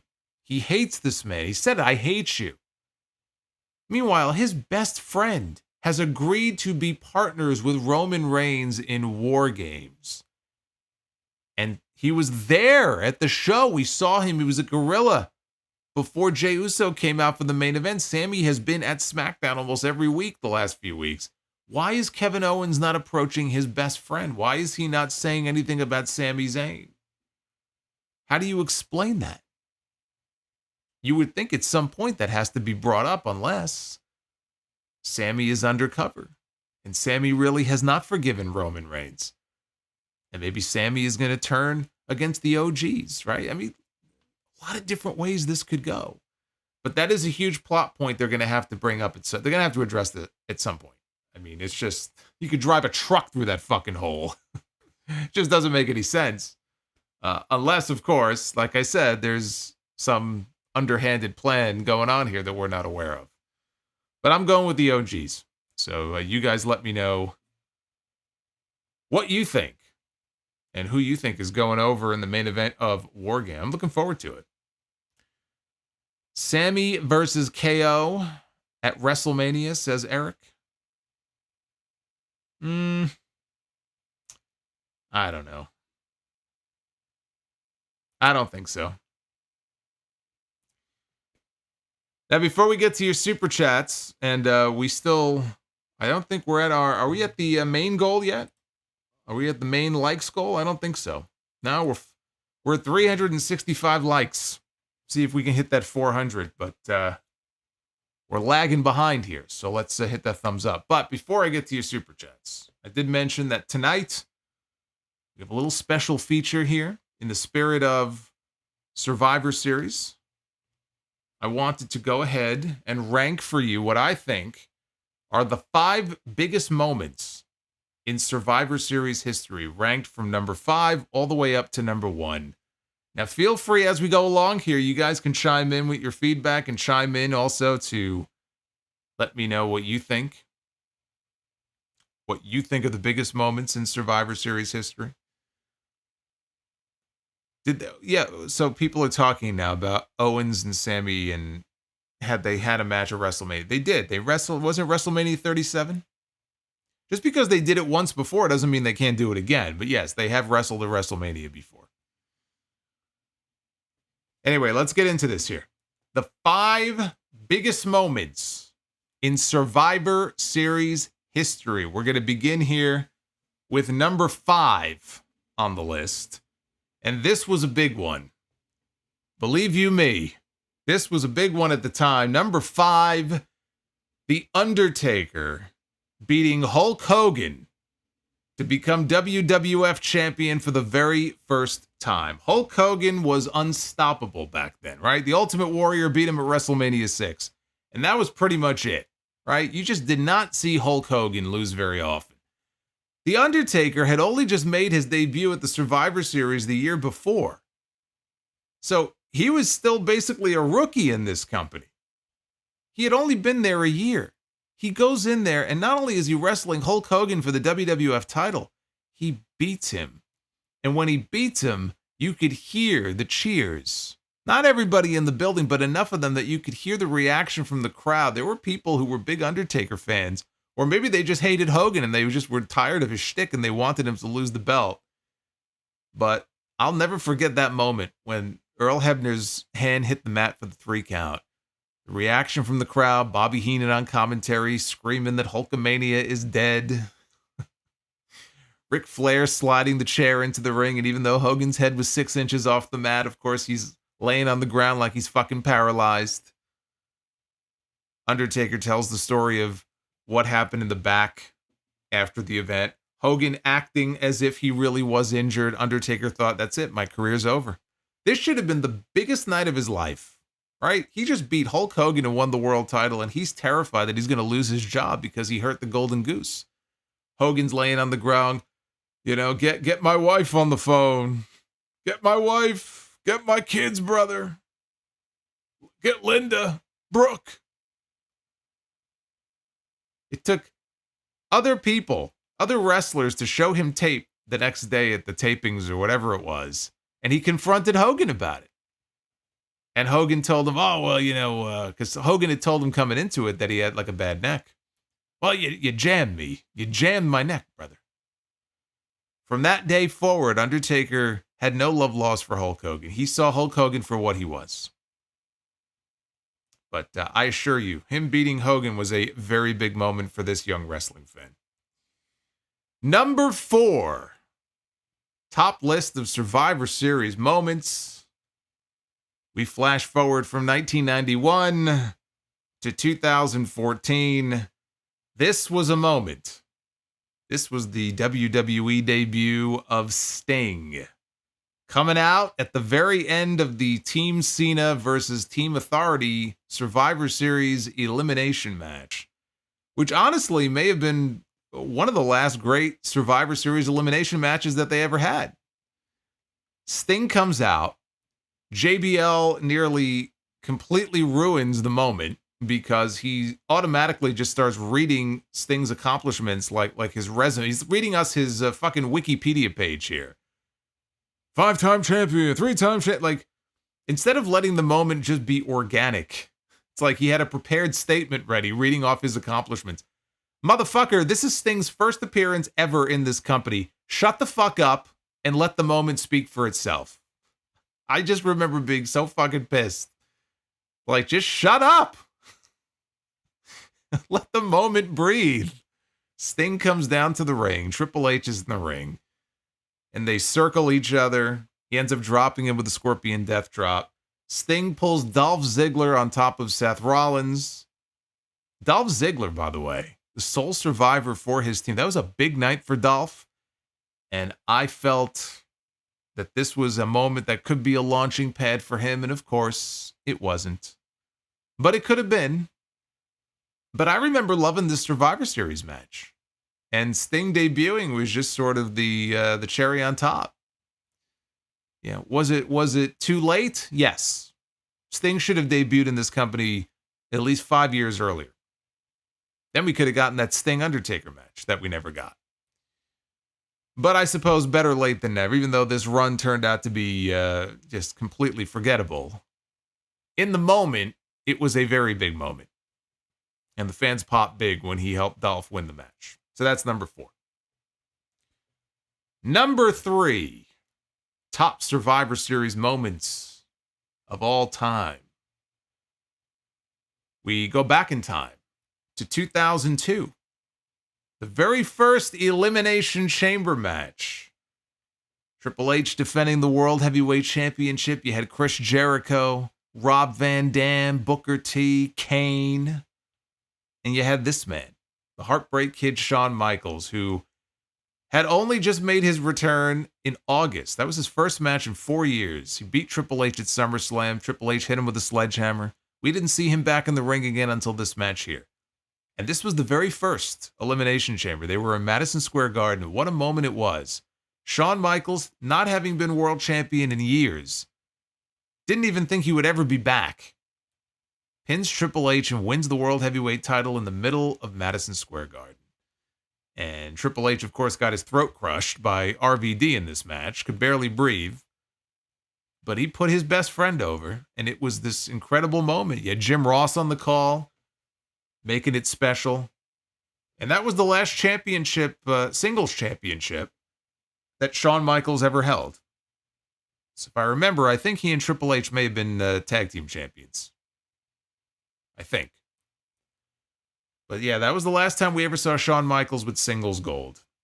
And it was a great moment. And honestly, in terms of Elimination Chamber matches, this one's got to be up there still as one of the best they ever did. Now we get to number 2. The second biggest moment in Survivor Series history belongs to this man, CM Punk. This was just last year, 2023, in Chicago. The babyfaces win War Games. Randy Orton makes a triumphant return. They're all celebrating in the ring, and then we hear Cult of Personality. And everybody in Chicago, Triple H with that freaking copyright box. He used to get me all the time in NXT with that shit. And he does it again here on the main roster. They want you to think the show's about to go off the air, and you hear ch-ch. They play Cult of Personality. Out comes Punk. This was his return to the company in first time in nearly 10 years. And we know all the drama that played out in AEW, right? A lot of baggage he came into this company with. Not even just from AEW, but just from his last time in WWE. A lot of baggage there. But he walked out there, man, and he got a hero's welcome. And it was a great moment. It was one of the biggest reactions that you will ever hear. People were shocked. Some people were upset. Some people were happy. People were crying tears of joy. You had that one guy in the crowd when he grabbed Punk, put his arm around him, and started chanting "Chicago, Chicago, Chicago" over and over again. I don't know if he was talking about the pizza that he loves or just he's very happy to be in Chicago, but people were very happy to see CM Punk. It really did. It really did feel like hell froze over. And now here we are. 1 year later, Punk has now been back for a year.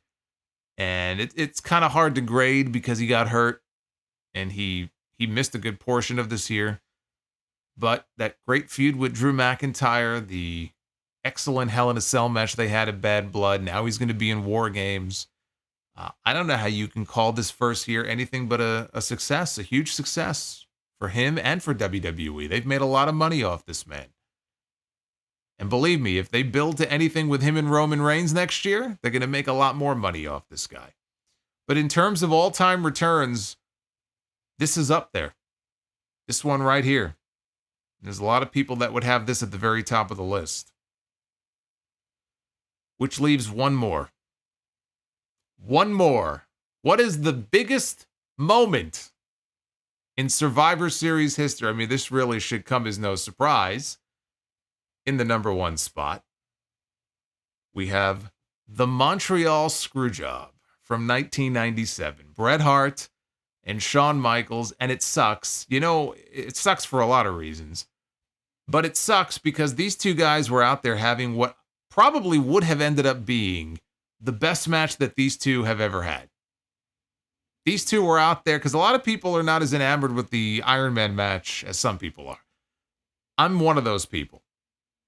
And when you really look at their body of work, I mean, they had a really good main event at the Survivor Series in 1992, but they never really went out there and had that just barn burner of a classic. Again, I never looked at the Iron Man match that way. They were having a great match until the bullshit that happened at the very end. It just so happens that the bullshit that happened at the very end, really, in many ways, it changed the history of wrestling. It really did. You see what happened in WWE after the Montreal Screwjob took place. Mr. McMahon, the rise of his character, fueled by a lot of people who were very upset by the way he treated Bret Hart. And it fed right into Austin and McMahon in 1998. Maybe it would have regardless, but, we'll never know.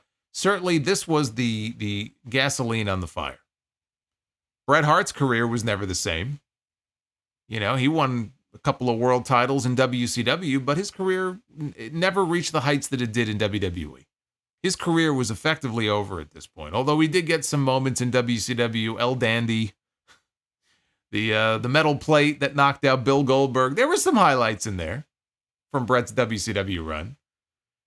But this is a night that will live in infamy, and I don't think that, if you were not a fan back then and you were watching live, I don't think that you can fully appreciate how big of a fucking deal that was. And I will tell you this was 10 years before I started doing this podcast. I wish I was doing the sound off back in 1997, because if the sound off was a thing and YouTube was a thing, live streaming, would have had fucking 10,000 people watching me that night, as we all just would have been sitting here trying to figure out what the hell just happened. I mean, you think that like the Punk stuff and AEW and like some of this stuff, like people go crazy with the discussion and everything. What do you think was going on back in 97 once people realized what was going on? RSPW and the message boards that were around back then were lighting up, talking about what happened in Montreal, the newsletters, the dirt sheets, the wrestling hotlines that there were back then, burning up. I mean, this was insane. Controversy that came out of this one incident, the backstage stuff, Bret Hart knocking out Vince McMahon with a punch. He punched out Vince McMahon. It's crazy how one night can leave such a lasting impact. To this day, WWE still puts together these special features and articles and talks about the Montreal Screwjob. They've tried to emulate the Montreal Screwjob They emulated it the year after this at Survivor Series when The Rock won the championship. I mean, that angle has been mimicked more than maybe any other. But it will definitely be a night that lives on in infamy long after we're gone. And I certainly will never forget where I was that night. Watching that pay-per-view. I remember being pissed they went off the air early. I remember vividly, that show went off the air, I want to say it was maybe, 9:36. Yeah, usually they would go to like 9:50, 9:55. I just remember thinking, man, that's it? The hell, you got like 20 minutes left. But they just faded to black, and that's when, you start to go online and you start to read things, and it's like, oh, shit. Because nobody knew at first exactly what had happened. We'll never have another night like that.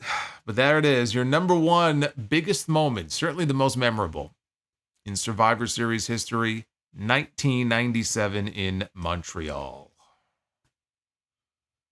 With that, now we can get to your super chats. With a tear in my eye. With a tear in my eye, we get to your super chats. Thank you guys for tuning in to the little countdown there. I said, in the spirit of Survivor Series, been a while since I've done a countdown. Let's do a little countdown tonight. You guys can share with me what your moments are. Prince Vegeta, thank you for that $4.99. Much love to you, brother. Hey, Dev to Dust renewed his channel membership for 33 months. Wants to know if I know what wrestler would fit in a John Carpenter film. Jake the Snake Roberts. I am the Lord. Shut the fuck up.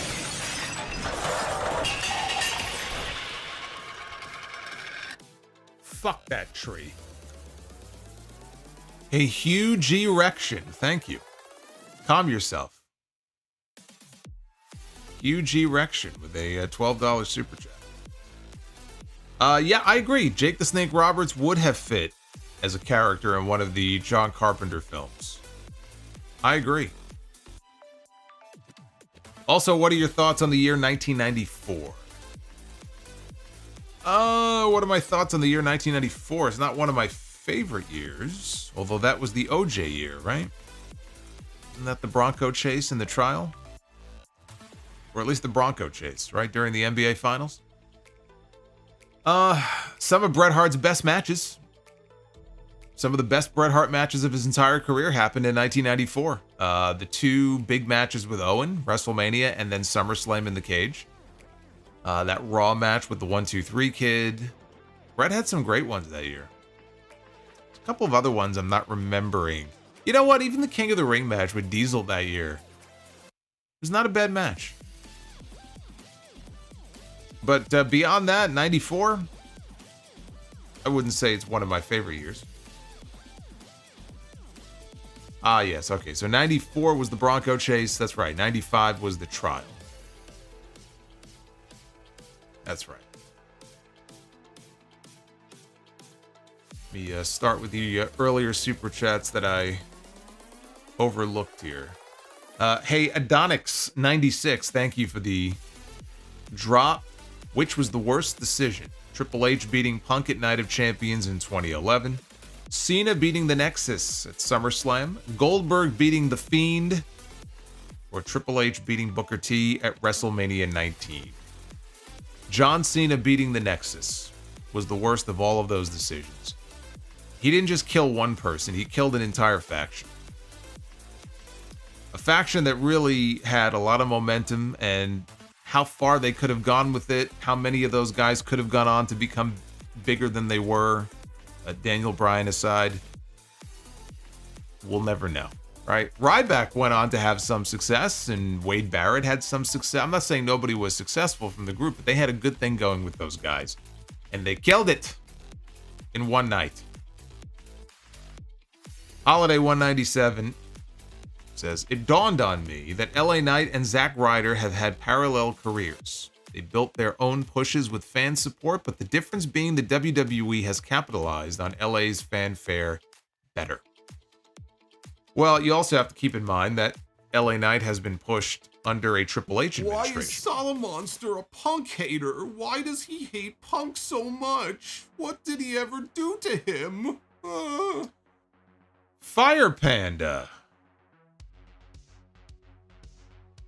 with a $50 super chat. Oh my God, is Gunther once again on sabbatical this week?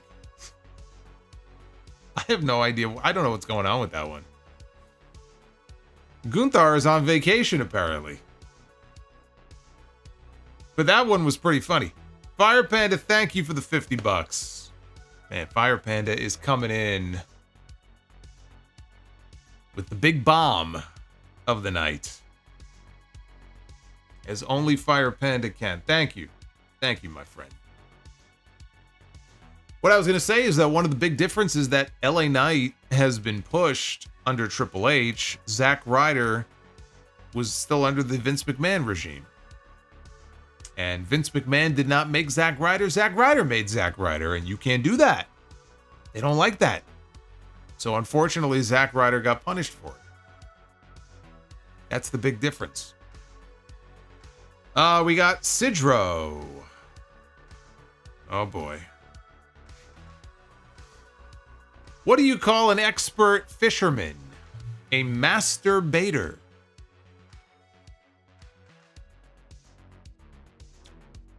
What did one saggy boob say to the other saggy boob? If we don't get some support, people will think we're nuts.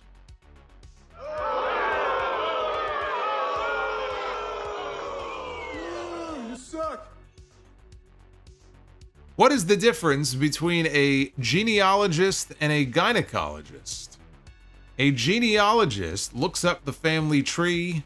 A gynecologist looks up the family bush.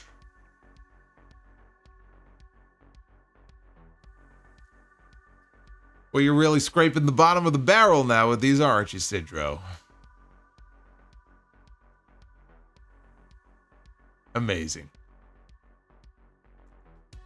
Welcome back. Welcome back. Joseph Brooks, buy or sell on which title had more of the greatest matches for it? The Intercontinental title or the US title? So basically WWE or WCW.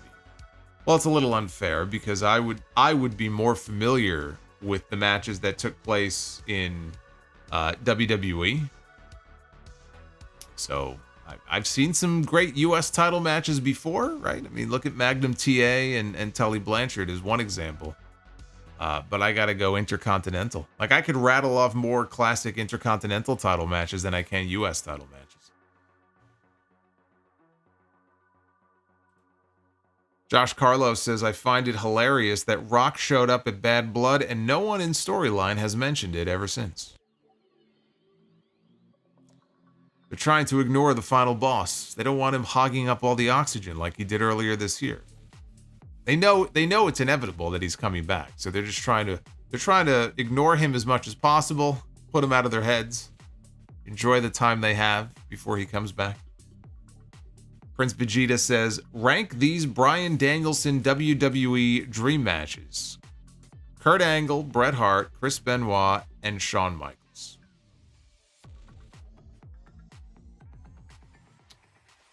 Bret Hart,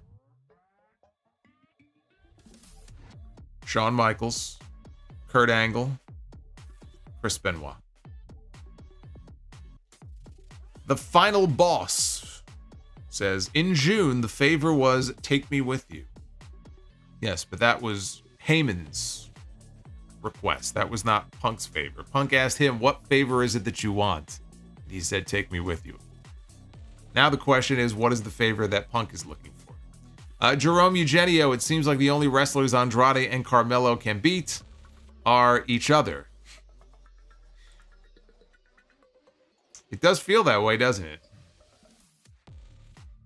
Well, hopefully that'll change soon for the two of them. For their sake. Eric the Shawn. All hail Solomonster, the only true tribal chief. Finally, a man of great intelligence. Thank you, Eric. Thank you for the $20 super chat. Eric the Shawn. ETS, I'm going to call him. Jeremy Rose with the $15 super chat. Happy Thanksgiving, Solo. Happy Thanksgiving to you as well, Jeremy.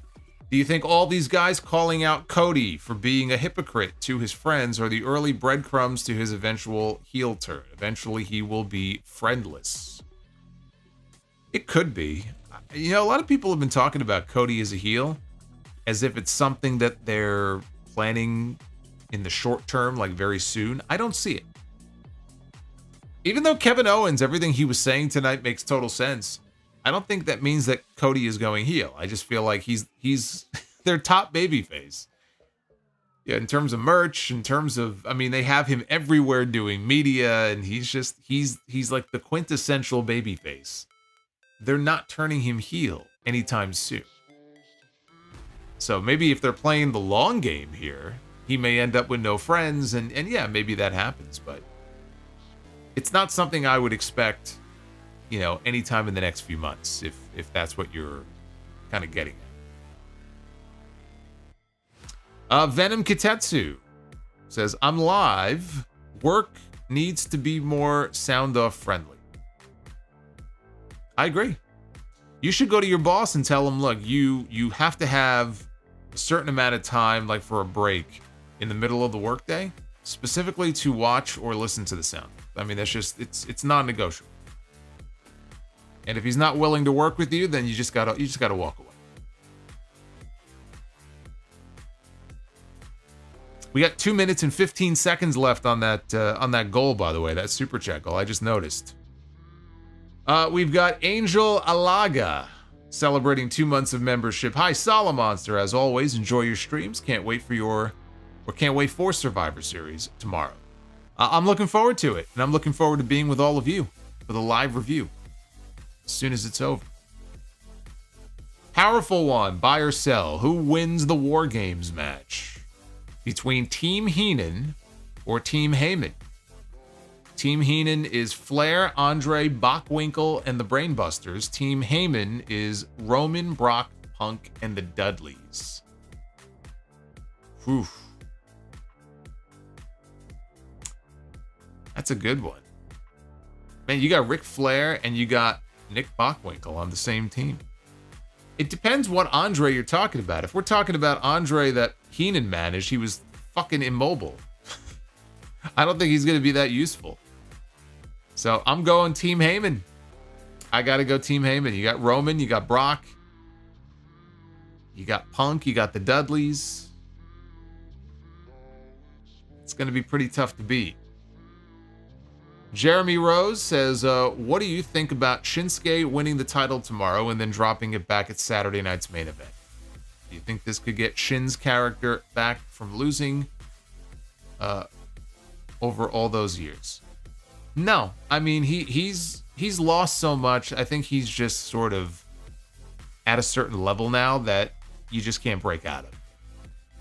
So yeah, you could do a short title run, like legitimately short, meaning 2 weeks. You could do that, but Do I think it's going to be some kind of change for the character where now people take him seriously at a higher level? Or no, I mean, look, I'm digging the new music and I like that he's freshening things up a little bit, but he's just been at a certain level for so long.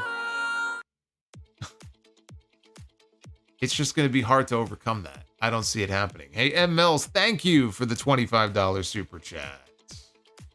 Oh, we hit the goal. I just realized. Oh, no. We hit the goal. 10 out of 10. We hit the goal. Applause for all of you for helping us hit the goal. And M. Mills had a lot to do with that, so thank you very much. George freaking Seckman as well with a $25 super chat. They need to bring back the greatest theme song ever, Bree Mode. Oh, we're getting it tonight. And you guys are getting to be the bookers because we hit the goal. So that means we're doing Be the Booker not only once, but we're doing it twice. So get ready. It's going to be good.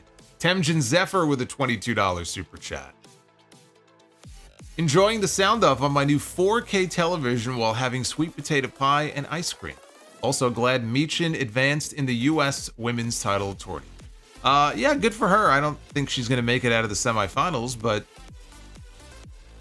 I'm happy for her. Even though she missed that flying senton off the top. Sweet potato pie and ice cream. Does that really go together? I don't know about that. Ross Lawman with the 12 says, did you ever misunderstand a storyline when you first got into wrestling? When I first started, JBL had feuded with The Undertaker, and I thought JBL was a good guy as Undertaker interfered in his match and attacked him. I don't know if there was a storyline that I misunderstood.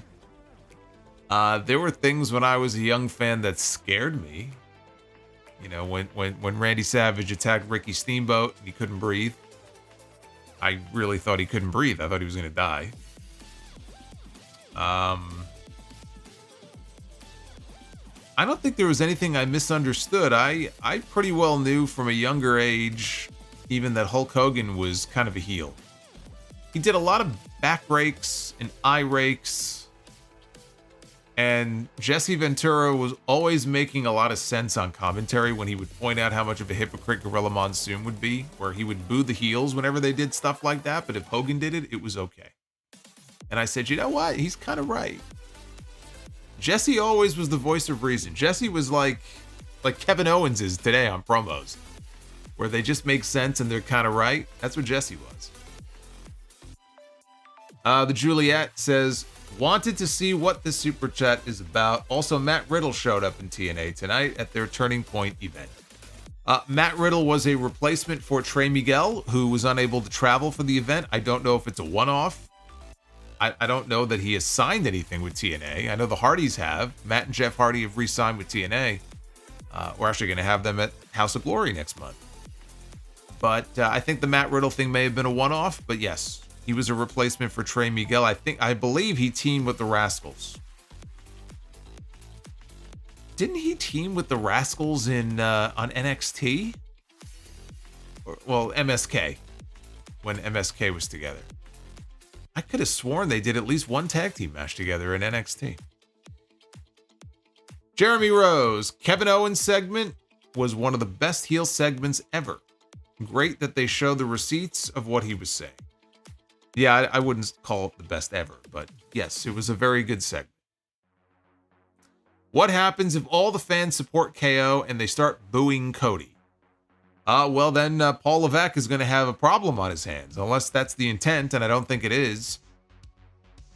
I think that's why Cody's not going to be in Vancouver tomorrow wrestling Kevin Owens.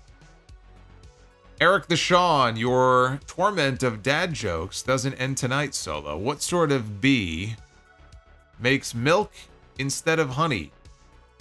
A booby. Speaking of boo. You suck. Tough crowd. Tough crowd. Super Pony, should they do a double turn with Kevin Owens and Cody Rhodes? If I'm running the business in WWE, the answer is no.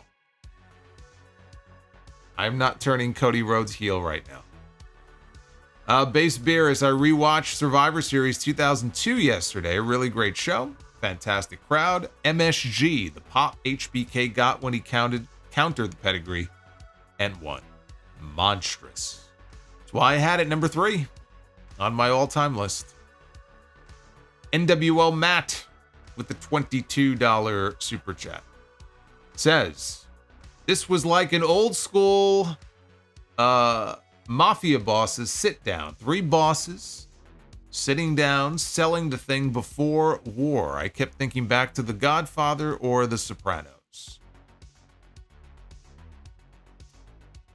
Remember in the last season of The Sopranos when they all met? It was one of the last episodes, and they all met in that cold warehouse. You could see the smoke, their breath. It was so cold. They were trying to call a truce, come to some kind of peace.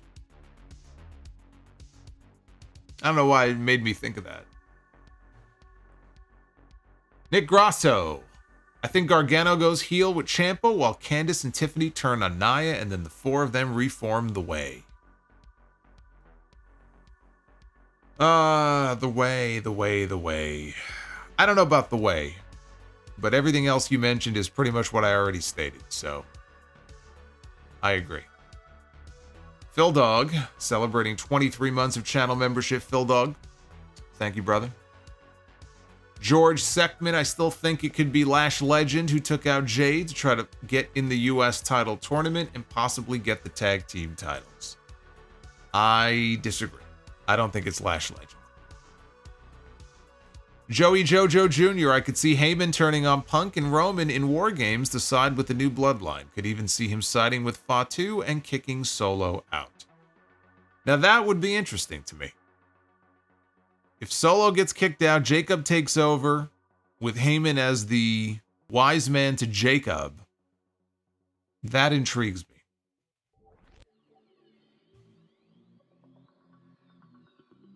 Fire Panda, no. That's always been a theory that people have had. But no, I don't think so. Jeremy Rose, better moonshot, Jacob or Tiffany? They both have good moonsaults, but I gotta go Jacob. It's just so much, I don't know, it's just more fluid to me. But they're both great. They both hit great springboard moonsaults. Or, I don't know, springboard, but step-up moonsaults. Dan Richards, with 18 months of channel membership, says, I believe the movie you are looking for is Heat, and directed by Michael Mann, one of the greatest scenes in movie history. Free Phoenix, free Starks. No, I was thinking of Michael Bay, but I love Heat. Heat's a great movie. Heat, I would honestly say that Heat is probably it may be the greatest action movie I've ever seen. And and like you said, one of the greatest scenes in movie history. I'm sure you're talking about the bank heist. So fucking good. So good. Wayne Grow got what he had coming to him, that piece of shit. We got the Ferocious with a $10 super chat. I'm officially christening Shinsuke as Shinsuke Nakamura. Very good. Very good. Very clever. Nakamura. The Powerful One with the $10 super chat says, if I had the pencil, Roman is going to get hot at his teammates being the douche that he is. They bail on him, including Heyman, leave him for dead, and he finally pays for his actions all these years. You know what? He should pay for his actions. That would actually be a very appropriate fate for him in that War Games match tomorrow, because he clearly doesn't give a shit about anybody else. And he's alienated almost everybody. And so one by one for them to turn their back on him, and he has just no one left and he's all by himself and he gets just the shit kicked out of him, it would actually be very appropriate. It's not going to happen. It's not going to happen. But it would be a very appropriate way for him, I think, to get what he has coming to him. He's just not a nice person. He treats people like garbage. He really should get something like that, happening to him. Liquid Sharingan, thank you for 31 months of channel membership. We've got Ross Lawman with a $12 super chat. I can see Reigns' ego getting the better of him. He pulls Jey off of a sinning pin. A sinning pin? What does that mean? As he wants the pin solo, and it leads to Reigns getting pinned, and everyone leaves the OTC, and thus the redemption arc begins. All right, so that's a little bit of a different spin where everyone leaves him, it sounds like post-match. So, but kind of a similar idea then to what Powerful One was saying. Well, look, I mean, he's going to have that moment at some point where nobody wants to have anything to do with him, and he's kind of on an island all unto himself. Because his character has not changed or evolved at all. So something has to happen at some point. Yuri says one of the betting apps has Bret Hart as a plus 5,000 chance to be Goldberg's final opponent. Top tier trolling there. No, but maybe Bret Hart can manage that person, whoever they are. Jeremy Rose, so is Goldberg going to get eliminated from the Royal Rumble by Braun Breaker to set this up? He could be, but I don't even think you need to do that. It could just be that they make it very clear that, Goldberg is going to have his final match. He comes out on TV one week and announces it, and then Braun Breaker's music interrupts, and he wants the opportunity. I mean, that would be like very basic, but it can be as simple as that. It doesn't have to be the Royal Rumble and he gets eliminated, because I'm not sure he's doing more than just the one match. I don't even know that he's going to be in the Royal Rumble. I mean, the guy said he's going to wrestle his final match next year, so what's he going to be in the Royal Rumble for? He wants to win and go to WrestleMania to challenge for the championship when his career is about to end? John Cena is already having his farewell tour.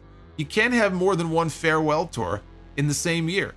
That's John Cena's thing next year.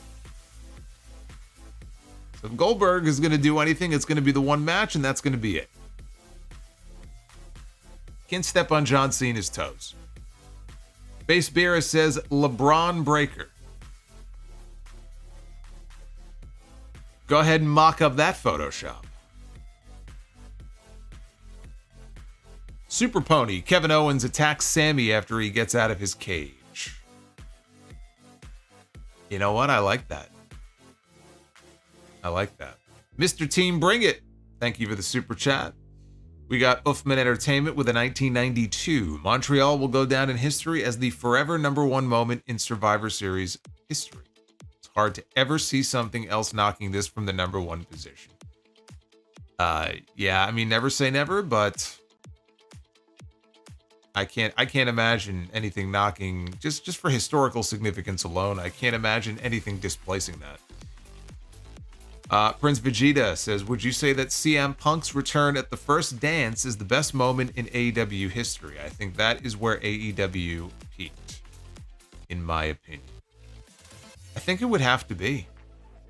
It was just such a huge coup for them to get him back in wrestling after 7 years and to book a building where I think they had about 15,000 people in the United Center, which is a big building. And they filled a good chunk of it. I mean, I think the United Center fits like 23,000, but that's more people than, AEW would normally get for a weekly show, put it that way. And he comes out, cult of personality. I'll never forget the reaction, how loud it was. It was ear piercing. That was a huge coup, huge pickup for Tony Khan. And right after the news broke that they had signed Bryan Danielson, even though he didn't debut, I think, for another few weeks. That whole time period there, I've always said that. Like, when they picked up Adam Cole, Bryan Danielson, and CM Punk, that really did feel like the peak of AEW. That all-out show in 2021, that felt like the peak. We got Hugh G. Rection. He's ready to go all night here, but he drops a $12 super chat. I think they repeat the Dakota Kai heel turn from NXT with Sammy twatting Punk and fucking off, except Punk eventually makes the ring, and the faces pull it off Super Cena style. I don't see it going down that way. But, you know, again, we had somebody just mention Kevin Owens attacking Sammy when he gets out of the cage. See, that to me, I see that as maybe something that's a little more realistic, but I don't know, it just feels to me like right now they just don't want to mix the two. You know, Owens has his thing with Cody, and they don't want to really address the elephant in the room with Owens and Zayn. Because if he does that to Sammy, then Sammy would have to get his revenge on Kevin Owens. Does that mean he interferes at Saturday night's main event? You know, does he cost him the championship? Yeah, I don't know about that. Fire Panda with the $50 super chat. Ready for this one, old man. Montreal was 5 years before I was born. Oh, man. You're a baby. You're a little panda baby. Fire Panda, thank you. $50 bomb. Michael. Roman and Punk star in The Godfather 4. We didn't need Godfather 3, let alone Godfather 4. Paul Carpenter, celebrating 19 months of channel membership. Paul, thank you very much. Timothy Tillis, 32 months, says, I love you, Solo. You are my tribal chief. As you were. Thank you, Timothy. Zizu, with 30 months of membership. Thanks for everything you do, Solo, and happy holidays. Happy holidays to you as well, Zizu. I hope you had a very happy Thanksgiving.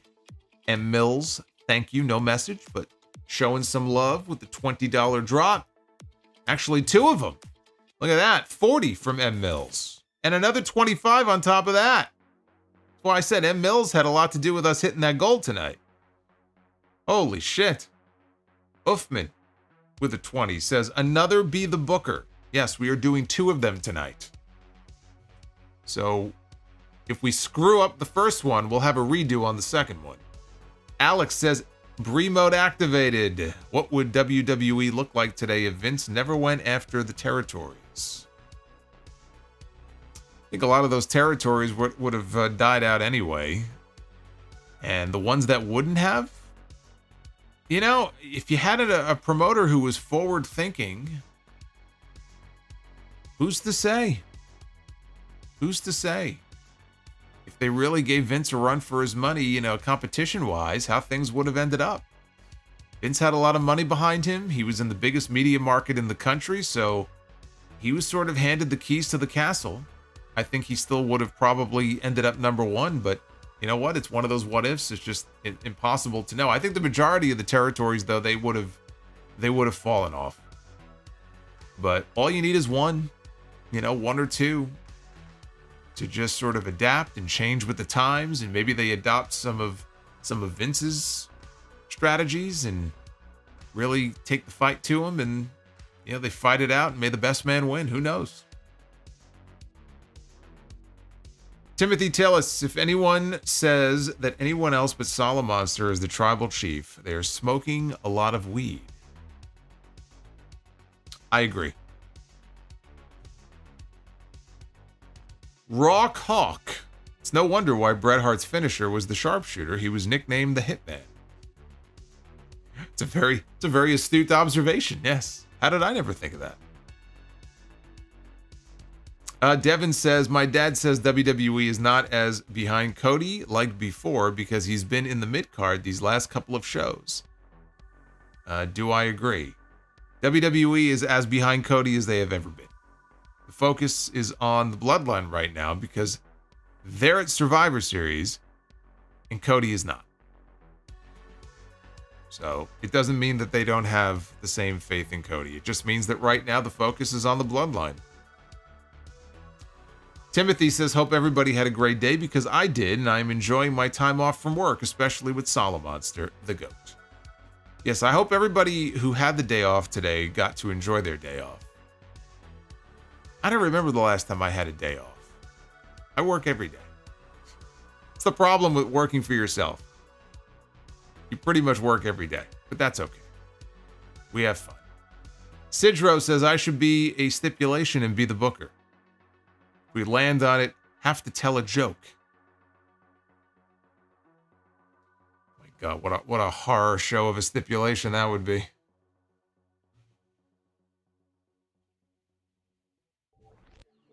Navy 4181, after losing to LA Knight, Nakamura will cut an epic Japanese promo challenging Dragon Lee for the Speed Championship and lose again. Now that I could see. Sadly, that I could see. Temjin Zephyr with the 10. Hey, Solo, not to ruin the mood. But I am beginning to feel tolerated by everyone despite what happened to me last year. Just need advice on how to deal with being tolerated by life itself. I don't know exactly what that's in reference to, but all you need to do is do what makes you happy, hang around people that are welcoming and warm and accepting to you as we all are here in our little community here. You are always welcome here and accepted and tolerated here, although I barely tolerate some of you people, but that's the best advice I can give you. Tune out the noise, do what makes you happy, and hang around people who like hanging around you. And I think you'll be okay. Chris AXC says, sorry I'm late, but that new Shinsuke theme slapped hard. It's crazy to think that they should put the strap on him tomorrow, or is it crazy? No, I mean, I'm not saying it's crazy. I have no reason to believe, none, that all of a sudden they are going to be serious about a Shinsuke Nakamura push. Like, what reason would I have as a fan? And I've reviewed all of these shows. What reason have we been given to believe that this is going to be any different than any other program we've seen him in the last 5 years? Stuff with Cody last year. They had a little program there. I don't think he won a single match in that feud. They had at least 2, maybe 3 matches. He lost every single one of them, including the bull rope match. Why should I believe that this is any different? Maybe they'll prove me wrong tomorrow. It's not like this LA Knight run is littered with great challengers. I mean, that's a problem. They have a problem right now on SmackDown. You know, they could do worse than giving Nakamura a short run and then having LA Knight win the belt back. I have not been given a reason to believe this is going to be any different than any of the so-called pushes that he has had in the recent past. That's what I'm saying. They gave him updated entrance music. He updated his look. That's great. That's not reason enough for me to think that this is going to be any different. But it's not a crazy idea. I wouldn't call it crazy. And Yuri. One of my first memories is going to a show with my parents being confused why it is so loud. Warrior comes out and the fans explode, scaring me. And I dropped my pretzel and I cried. Any funny early memories? Well, I don't have any memories of being scared or dropping my pretzel at the live events. I do remember my first live event, which was the day after Christmas in 1987. Madison Square Garden. I don't remember any other match on the show. I found the card, so I know what the other matches were now, but my only memory is of the main event. I'll tell you one. I was scared. I actually was scared. I was scared for Jimmy Hart. Jimmy Hart was suspended above the ring in a shark cage. And I was afraid. I'm afraid of heights. And so we're there. I'm not in the front row, but like we're not like in a bad place. We're kind of close to the ring, as I recall. Maybe like one level up. And they had the cage in the ring, and Jimmy's fighting. He doesn't want to go in, and eventually they force him in there, and they raise him up. And he was probably, I don't know, 10 feet above the ring, 12 feet maybe, but I was scared to death for him. And the match was Randy Savage against Honky Tonk Man for the Intercontinental title. So that scared me. Other than that, I'm sure I had a great time. I was at a house show once that had Ultimate Warrior against Papa Shango. I think Big Boss Man was on the show, Nails. So that would have been 92. I have these scattered memories of some of the early house shows. Good times, though. I actually have some of the ticket stubs, too. But Yuri, thank you for sharing. Thank you for sharing your memories. It's always fun to go back in the time machine. All right, well, since you guys hit the goal, that means that we are getting not one, but two, because we're almost at 500 likes. Let's 20 more. That thumbs up. We'll get to 500. So that's pretty badass. All right, let's do round one. Are you guys ready here on this Black Friday? Are you ready for the first of two installments of Be the Booker tonight? Surely we can do well, since we're doing it twice. Let's see how we do. We have almost 1,200 people in here. Let's see how we do. Ladies and gentlemen, it is now time to Be the Booker. Boy, this is exciting. This is exciting. Eric says 5-on-5 War Games, Be the Booker edition. I'll tell you what, I'm going to set a goal for tomorrow night's live stream. And we'll see. I'll let you know tomorrow what the goal is. But if we can hit the goal tomorrow night, it's going to be a Survivor Series edition of bonus Be the Booker. But that's for tomorrow. Right now, let's focus on what we have in front of us tonight. We're going to begin with the Butcher and the Blade. A very auspicious start here in Be the Booker. The Butcher and the Blade and the Baker. Britt Baker. This is not looking good, guys. This is not looking good. All right, the Butcher and the Blade. The Butcher and the Blade. Almost said Baker. Against the Briscoe. That's a lot of B's. The Butcher, the Blade, and the Briscoes. That is a lot of B's, actually. See, I feel like these four guys, man, you get the Butcher in there. The Butcher in there with Mark Briscoe or Jay Briscoe. Beat the hell out of each other. It's like a classic 80s match. You know what I watched today? WWE on their Vault channel uploaded an entire Survivor Series match from 1988. And it was all the tag teams. So, like, there was nowhere for them to go. There were so many people on the apron. The ring looked so tiny because there were so many bodies out there. It's a 46-minute video. It's such a long match. And the fucking Conquistadors are in there. And the Conquistadors, they go all the way to the end. I would love to know who was in the costumes that night because they actually wrestled a pretty good match. But this was the night where we had the double turn with Demolition and the Powers of Pain. And Fuji, you know, he turned on Demolition. They beat him up. And then the Powers of Pain, who were over as babyfaces, helped Fuji to his feet. And just like that, like he manages them for the rest of the match.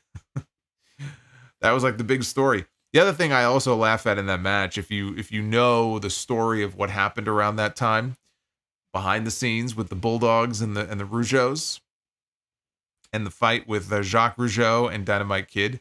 This was Dynamite's I think the Bulldogs' last night in WWE. And they were in the match, and the Rougeaus were in the match. And the Rougeaus are eliminated first.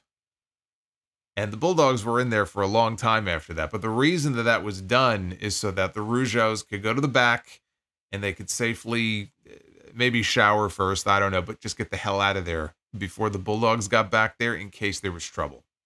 They wanted them out. If you don't know that story, the roll of quarters to the face, you could look. I've told the story on the podcast before. You could look it up.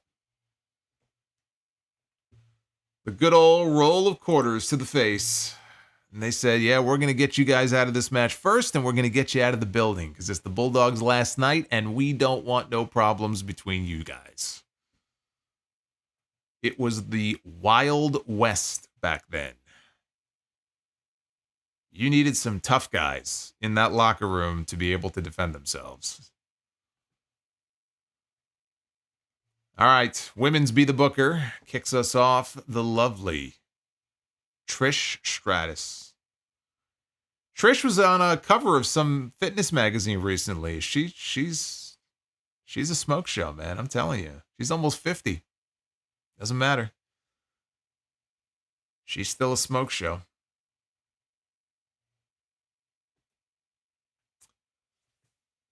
All right, here we go. Trish Stratus.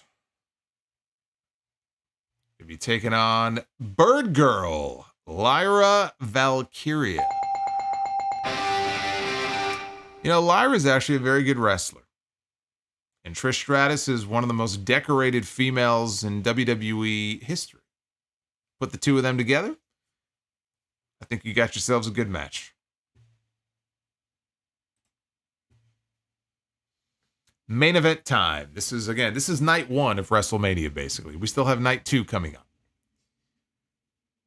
I'm not going to say anything. I'm not going to jinx it. We're just going to book the match. I don't want to jinx it. I don't want to say a word. So we're going to begin with the late Bray Wyatt. Man, we have, that makes me sad. We have landed in this one installment of Be the Booker. We have landed on 2 people that are no longer with us who were super young, like in their 30s, who should still be here today and are no longer with us. That's sad. We have Bray Wyatt in the main event here for Be the Booker. And it will be Bray taking on Stone Cold Steve Austin.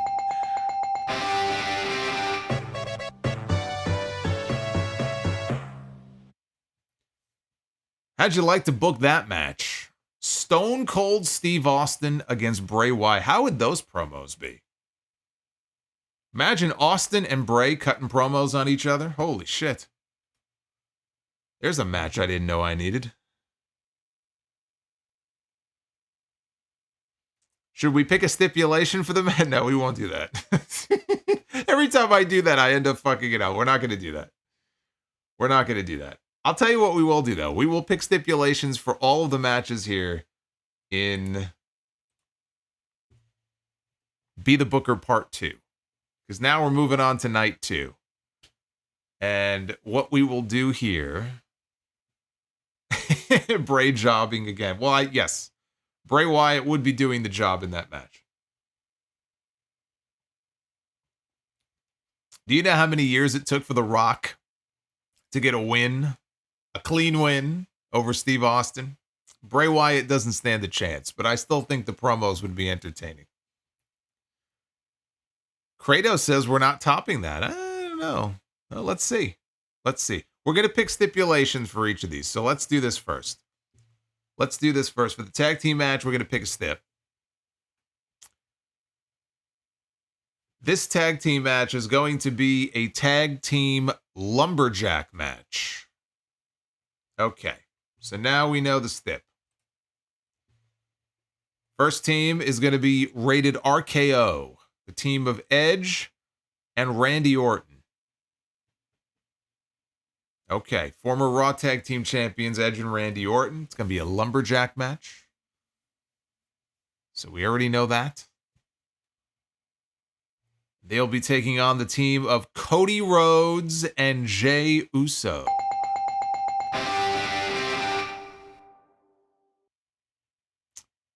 Two former Raw Tag Team Champions. Well, I mean, I guess when they won the belts, they were still unified. Cody Rhodes and Jey Uso against Edge and Randy Orton. That means we're getting Cody Rhodes against Randy Orton, guys. That's the match you wanted, right? You're getting it in a lumberjack match. How do you feel about that?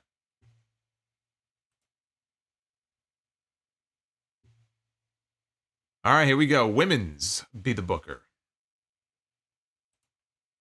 What stipulation do you think we'll land on for this women's match? Look at all of the different possibilities that are in front of us here. This women's match is going to be a Kennel from Hell match. Oh, God. Oh, my God. A Kennel from Hell. Very interesting. Very interesting.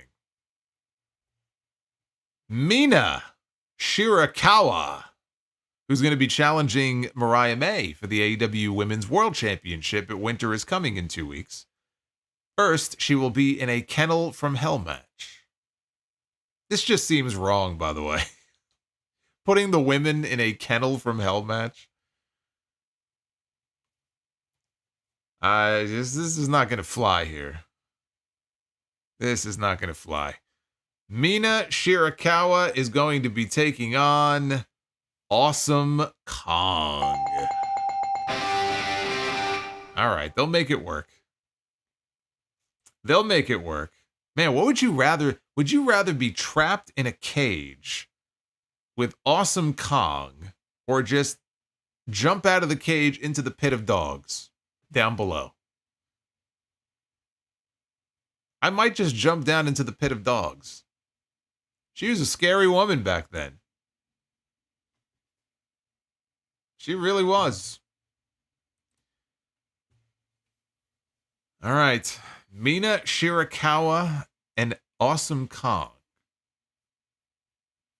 Man, could this be the first? Okay, I'm not going to jinx it. Let's pick a stipulation, though. Our main event. What is this going to be? We have had Lumberjack, we have had Kennel from Hell, and now we have the Fight Pit. All right. That's cool with me.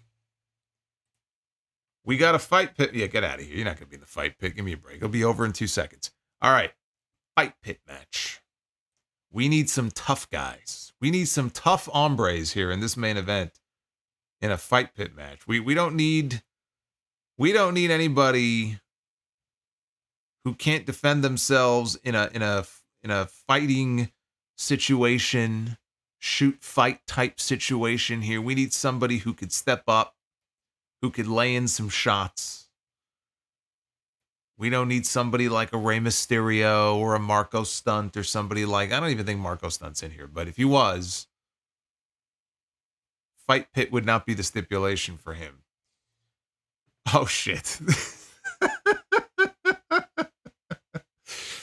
Well, what was I just saying? We have a Fight Pit match, and ladies and gentlemen, the first participant in the Fight Pit is none other than Jim Cornette. What do you think? You think Corny can throw bombs here in the Fight Pit? Oh man, we have the chance to do the funniest thing ever here. We have the chance to do the funniest thing ever. Let's see. Jim Cornette in the Fight Pit against Nick Aldis. I mean, let's be honest. There really was only one person. Maybe two if we had landed on Tony Khan. Because I think Jim Cornette and Tony Khan in the Fight Pit would have been very entertaining. There was really only one choice, though, here. And Russo is in here. Had we landed on him, that would have been an instant bell. But Jim Cornette against Nick Aldis is it's not going to last long. It's not going to last long. We came close to 2 straight clean sweeps, which has never been done before. That's what I didn't want to say anything because I didn't want to jinx it. But it didn't happen anyway. Is Tony Khan in Be the Booker? I believe he is, yes. I believe Tony Khan is in Be the Booker. I think Meltzer might be in there too. I know I'm in there. Cornette, Russo. I think we're all in there.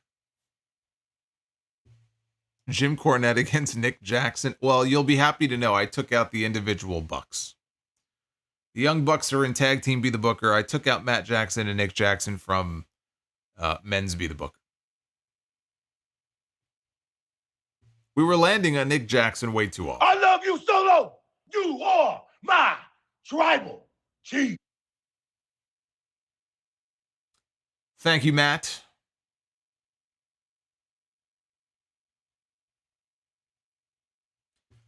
Alex.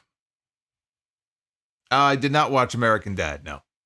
Alex with the $5 super chat. How do you prepare for the Sunday podcast when WWE has 2-night pay-per-views? I don't know. I usually end up wanting to kill myself by the time the weekend is over. I try to get as much done during the week as I can, whether it's collecting mailbag questions or if there's other news that breaks during the week, just to put some notes together so I know, you know, and I can remember what happened and what there, because those are usually super busy weeks. So I try to get as much done during the week as I can, but obviously we're talking a lot about WrestleMania, so I can't really put much in the way of notes together until I watch WrestleMania. And, you know, we kind of do night one, and I do the best I can because those are super late nights too. So I may not go to bed until after 4:00 in the morning. I got to first wake up, record a show, have notes, you know, to go through stuff, to record a show. And then it's like another night of WrestleMania is coming up a few hours later by the time the show is actually posted. It's impossible. It's impossible, but I get it done. I get it done. I just hope you guys enjoy it and appreciate it because it's a lot of work. Yuri says, Butcher Blade Briscoes, be the booker. By God. Indeed. Yuri says they can fight in a blindfold buried alive match for the right to the letter B. Matt says Georgia versus Georgia Tech had 8 overtimes. Holy shit. That sounds awful. I would not have stayed for all 8 overtimes. And Jamie Dorsch. Looks like Jamie is going to close us out here. Was Sting the most popular star in 1997? In wrestling? I would say yes. I would say that, I mean, that was the peak of Crow Sting when he was rappelling from the ceiling every week and beating up 10 NWO guys every week and people would lose their minds. Goldberg didn't get hot until 98. Austin was starting to really get over, but even Austin didn't really fully get over as a babyface until he won the championship for the first time. Then he took off. It has to be Sting. I think it would have to be. Sting was so fucking cool back then, man. The early days of that character, when he would show up in the trench coat and he had the baseball bat, didn't speak. He didn't say a word. He didn't say a word, and he was the most over guy in the business. But we can't put the world title on him because he doesn't have a fucking tan. Give me a fucking break. Tomorrow, I expect you back here with me because I'm going to be live. As soon as Survivor Series is off the air, I will be on the air on YouTube for the Survivor Series War Games review. We're going to set new goals. And we're going to talk about the good, the bad, and the ugly. Hopefully there's no ugly, but we're going to talk about it. So the pay-per-view, you know, it starts at 6 p.m. Just remind your friends and other people who may be watching the show. I don't even know why it's going on at 6 Eastern. There's no UFC show tomorrow. So I don't know what the reasoning is, but it is a 6 p.m. Eastern start time tomorrow, which is very unusual. Usually it's 7 o'clock or 8 o'clock. This is 6 o'clock Eastern. So my guess is the show will be ending at about 9, maybe 9:30 at the latest. Between 9:30 and 10, I should be live back here on the channel. So pretty early. That'll be nice. And we'll close out November together. Tomorrow is the last day of November. So hopefully I will see you back here with me. Thank you for all of the super chats, all the love tonight. Again, I hope you had a very happy Thanksgiving. I hope you had a good Black Friday. Let's close out the month in the biggest possible way. And hopefully we get a great show tomorrow night. I got my fingers crossed. Till then, be well. Stay safe. Hit that like button on your way out. And I will see you back here in less than 24 hours for Survivor Series. Until then, take care, guys.